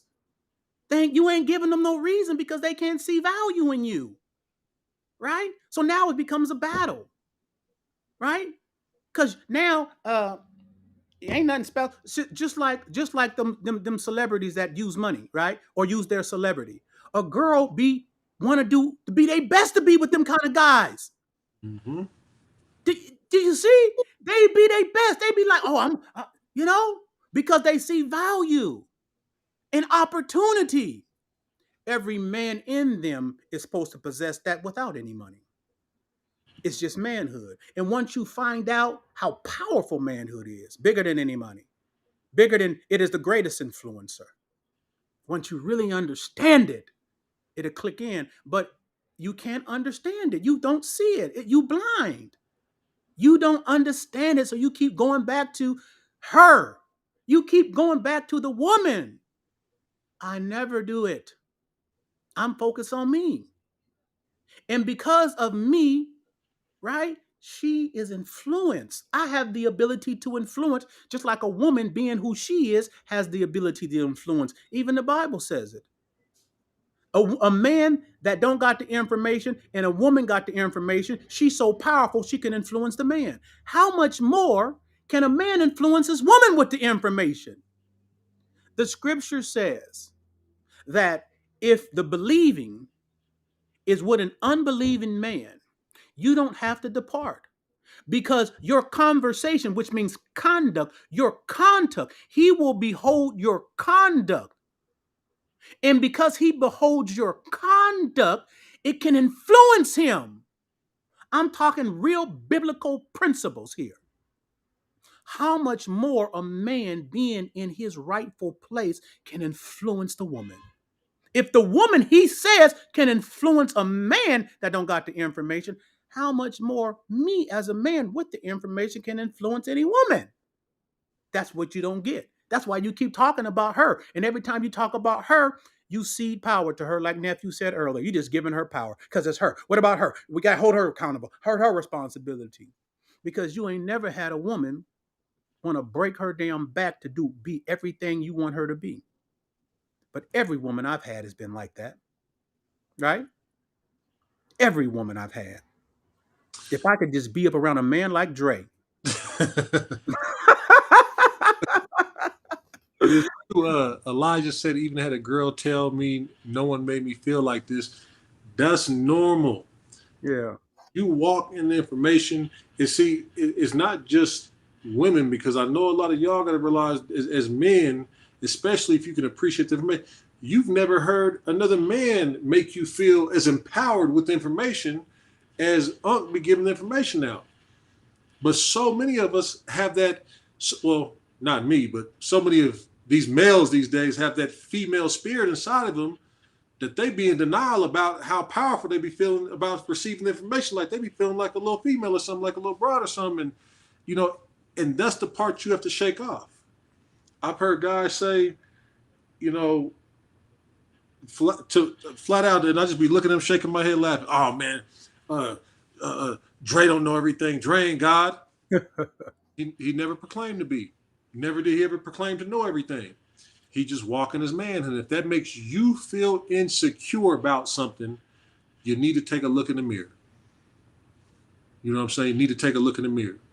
Um, I go out, and well, I used to go out. One of my partners, I think he's on here. Uh, he was on here, but we'd go out and we'd be in the club and stuff, and he'd buy men castles over there looking at us. I wouldn't be worried about it. You know, I used to when I was young, teenager, I used to fight all the time. And as I got a little older, I stopped fighting. And I started dressing, Yes, I'm doing it live. go out, and cats will be looking upside your head. When you clean, you sharp, especially Go if you ahead. not too many people wearing suits and like they'd be looking upside your head, hating and stuff. And he'd be like, man, they over here, they moving kind of funny. I wouldn't even be worried about it. I'm watching everything, but I'm not worried about it. I'm just worried about me and anybody else is with me. And so if a cat get close, you know, I don't feel no type of way about putting the big hat on there. I don't feel no type of way about, man, he done bumped into me, whatever, man, you got it. You know what I'm saying? He got a problem, man. Hey, man, you want a drink? I have no problem going in my pocket, pulling out some of my money and buying. Maybe I might buy him and his whole crew a drink. Because now I'm going out of my way. I'm putting my emotions and feelings. I'm not feeling like I done got punked. I have a nice bed that I sleep in sometimes. I usually sleep on the couch or the floor or whatever. I fall asleep anywhere. I don't know this. And but either way, I have a home that I want to go back to. And I'm not about to let this person that holds no value to me get me in a situation in my feelings why I end up in a jail cell because I'm acting out of emotion and I know better than to do this. Now, if this person persists to continue to make some kind of advance at me and do me some physical harm, now we're going to have a problem. But we're going to have that problem not based on feeling and emotion, only based on principle. I'm Righteousness. going to have all the righteousness of the Most High in my life, in my spirit, in that moment, to mop whoever it is all over the spot that we in. They're gonna touch every part of that, but only because of principle. Because I've gone out of my way, I've done everything in my power to try to avoid the situation, try to diffuse it, and bring it back down. Nothing to spend my hard-earned money. You know what I'm saying? Just try to keep it cool. And I'm not feeling like no punk either which way. I'm not because I already know what I can do, but I don't want to do that. I want to go home. Let me say this. Flash One says I have plenty, Dre, and I'm gonna be going in a minute. I have because my little one is up, boy. She want all my attention. Up from her nap. I have plenty, Dre. I let plenty walk because of how some are. That's all, bruh. Okay, well, I got one. I got one that I've been with, and we've been married 25 years. So, and I've had plenty before too. Um, so having plenty and all that stuff,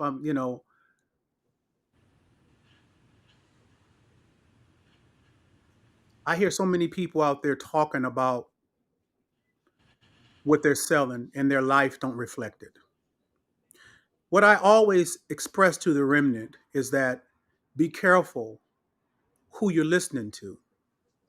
What does their life look like? Our people have a tendency to get excited about somebody who can speak well, great orators, because a lot of us are great orators. I caution our people about that all the time. I caution the remnant about that all the time. You got to make sure that you live in what you're saying. You got to make sure you live in what you're saying. So I was very successful in the game. God just made sure that a lot of it was recorded in American Pimp. Seen some of it. After the game, I'm even more successful. Married 25 years.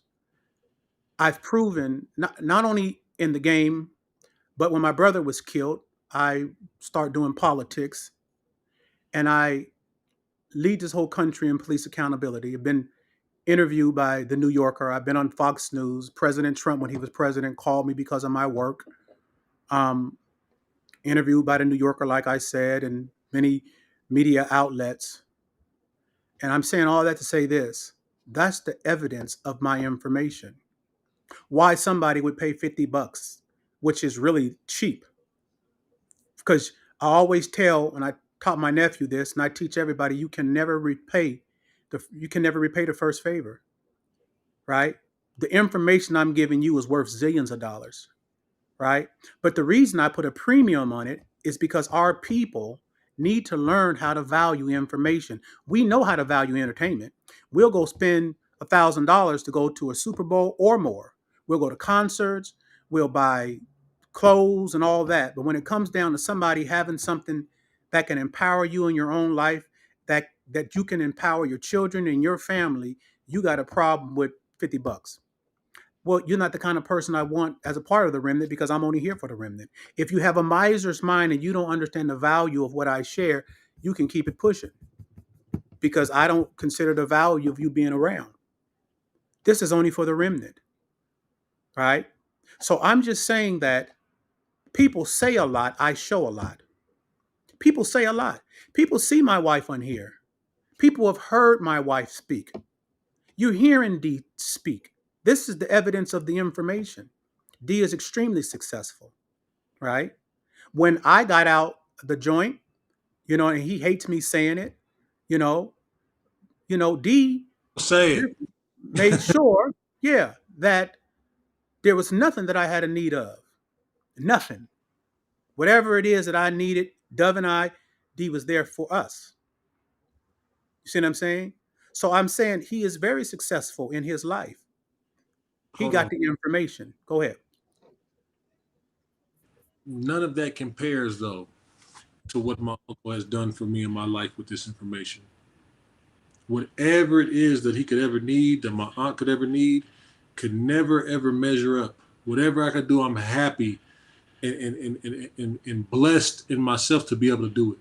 Because it can never, like you said, the first favor can never be repaid. It doesn't matter whether you family or not. You don't have to give this to somebody. Right. You don't have to. He don't got to come on here and talk, but he does. And I used to wonder why he would do. I used to ask him, why are you on here sharing information with people that don't appreciate this, that, third, and they got a problem doing this and a problem doing that, and a problem spending this couple of. I used to ask all the time. He'd be like, "Well, nephew, it's just time. I can just feel it in my spirit." He says time, and I'm not about to question that. You know, I've been watching him do this for years. This is my first time coming on. I just posted a picture of myself for the first time on social media. What?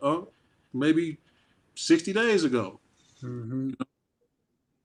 No, I'm not mad at you, Flash, but I just want to give you what I can give you, man, and everybody else on here. So what is it's important for our people now to start taking accountability for our lives and not letting just anybody speak into our life without proving in their life. I often say you have all these self-help gurus and all these people out here, but their information hasn't even helped their community, haven't even helped their neighborhood, helped their city. But here they are all on the internet selling you guys all this goddamn stuff that hasn't even worked in their own life and haven't penetrated nobody else's life. Well, I got the evidence. My information has helped our people. My information has changed laws. My information has reached the highest pinnacle of this country. And I come from the gutter. So it's my job to try to reach out to my people. People say, well, because for a minute I wasn't talking on here like that, right? And my remnant class, I tell them I come on here with Rosebud on these Tuesdays to cast the net out so that I can bring people into our classes and teach them. Because we talk about everything, relationships, we talk about politics, we talk about the Most High, we talk about what we think religion is, and we don't have religion, we have culture. We talk about the game, we talk about every area of life. It's an educational process, and everybody don't want that. So it ain't for everybody. Do you understand? So I'm about to get off because my little one is up. But anyway, I wanted to bring nephew on. Can you keep asking this, posting this question up here about? I know you about got to go, but it's popped up about 3, 4 times. You set things in order, King, by getting yourself in order. Our men want to look outside of ourselves to point to something else. I, Funny thing, I wrote this. I wrote this earlier today. And I guess I'm going to share with you guys before I get out off of here. This is what I wrote earlier today because it was a thought in my mind. And I said, this is very powerful. Your woman will come from inside of you. Whenever you go outside of yourself, see, I wrote this today to let you guys know. I ain't just right. I wrote this today. Your woman will come from inside of you. Whenever you go outside of yourself, you lose power. It's an inside job. See, king, it's an inside job. Everything you want is going to come from inside of you. Watch this. They say that the woman comes from our rib. She's going to come back from you. She came from you. The woman came from you. So everything comes from inside of you. This is why I keep talking about manhood, because you guys can't catch it. You don't understand how powerful you are. You're a woman. That's why. How do I get this in line? By aligning yourself up, understanding manhood. And then everything comes from inside of you. Everything in my life comes from inside of me. Everything comes from inside of me. The moment I go outside of me, I lose power. Right? There is nobody outside of me to blame. I never lose power like that. I never cede, which means gives away power like that. Everything you want. When my nephew, when we were, going through things, and years ago, right?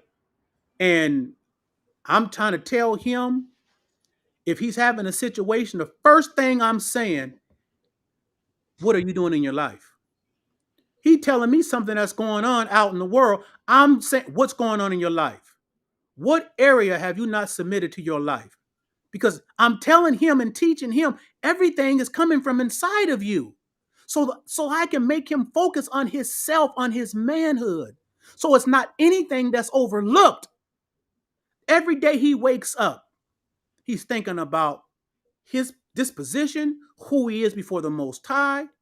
Is he walking with integrity? Because he knows everything comes from inside of him. His success comes from inside of him. Everything. And the moment you go outside of yourself, you lose power.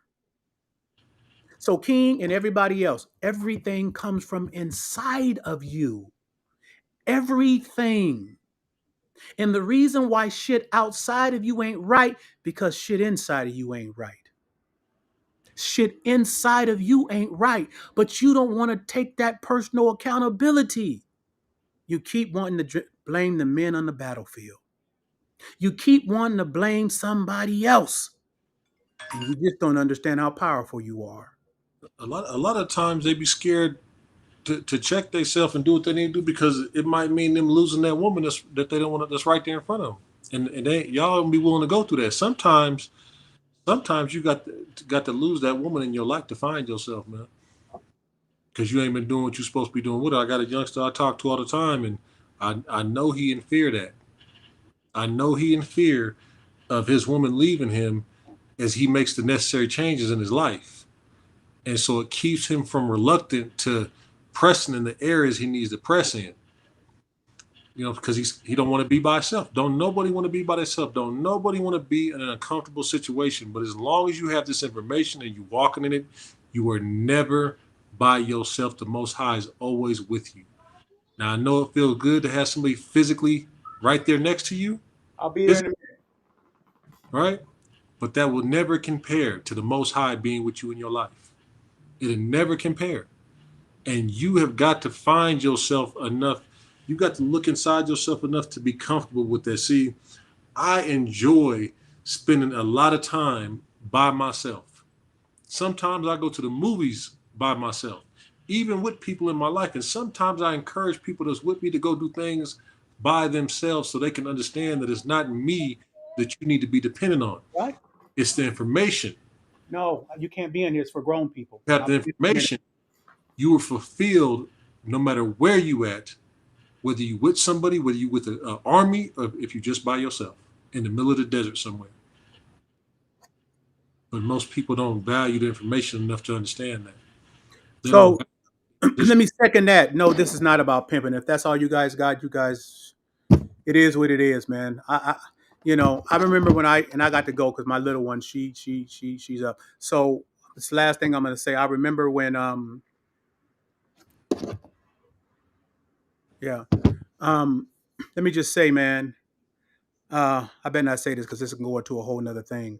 But anyway, I'm gonna bring Dion more often, and D, tell them how they can get in contact with you. My Instagram is a better path for you. My website is also betterpathforyou.com, spelled out just like my name right there. Um, I'm not on there too much, but I'm starting to get a little more active on there, and just check it more. So if you need to hit me about something, feel free. I'm actually putting together some curriculum and some classes for investment strategies specifically for our people. I look forward to. Have, have you announced it yet? On What? the what's coming up? Which one? The Uh, trip? yep. No, because everybody in here ain't remnant. I'd mounted to the remnant. Okay. Yep. Yeah, So the ones that do know, I'm looking forward to seeing you in person and sharing these things with you. It's all love. It's all love. yeah. We love you, man, and we gonna check you guys all out. I'm not frustrated with you guys. It's just that I've been talking so long, and if you guys want the information, then get in class. Stop being so petty. Get in class, man, and get this education. The wonderful thing about getting in class is that once you get on, I give you access to all the classes that you've missed over the past 7-8 months. You got access to all that information. So it's not just the Monday and the Friday that we're in class every Monday and Friday, 7 p.m. Uh, West Coast time, Pacific Standard Time. And our people are just misers, man. We wait, and we're not misers for entertainment. We wait for the new rap tape and mixtape. We'll be around the block for the new sneakers and stuff. White folks be around the block for the new novel and some information and knowledge. And I'm just so sick of it, man. God, send me a people that love you. Send me a people that love your information. I'm only here for the remnant, and a lot of times I'd be like, man, I'm not coming back. That's why I didn't come on here one time before, because I just want to be around people that value the information. It'd be hard for me to come on here and give you guys this blessing. It'd be hard. Trust me. Y'all get this because he might wake up one day And and say, it's a won't be wrap. classes or nothing. Yeah, it's a wrap. You All know, right. We up out of here. Love you. Hold on, nephew.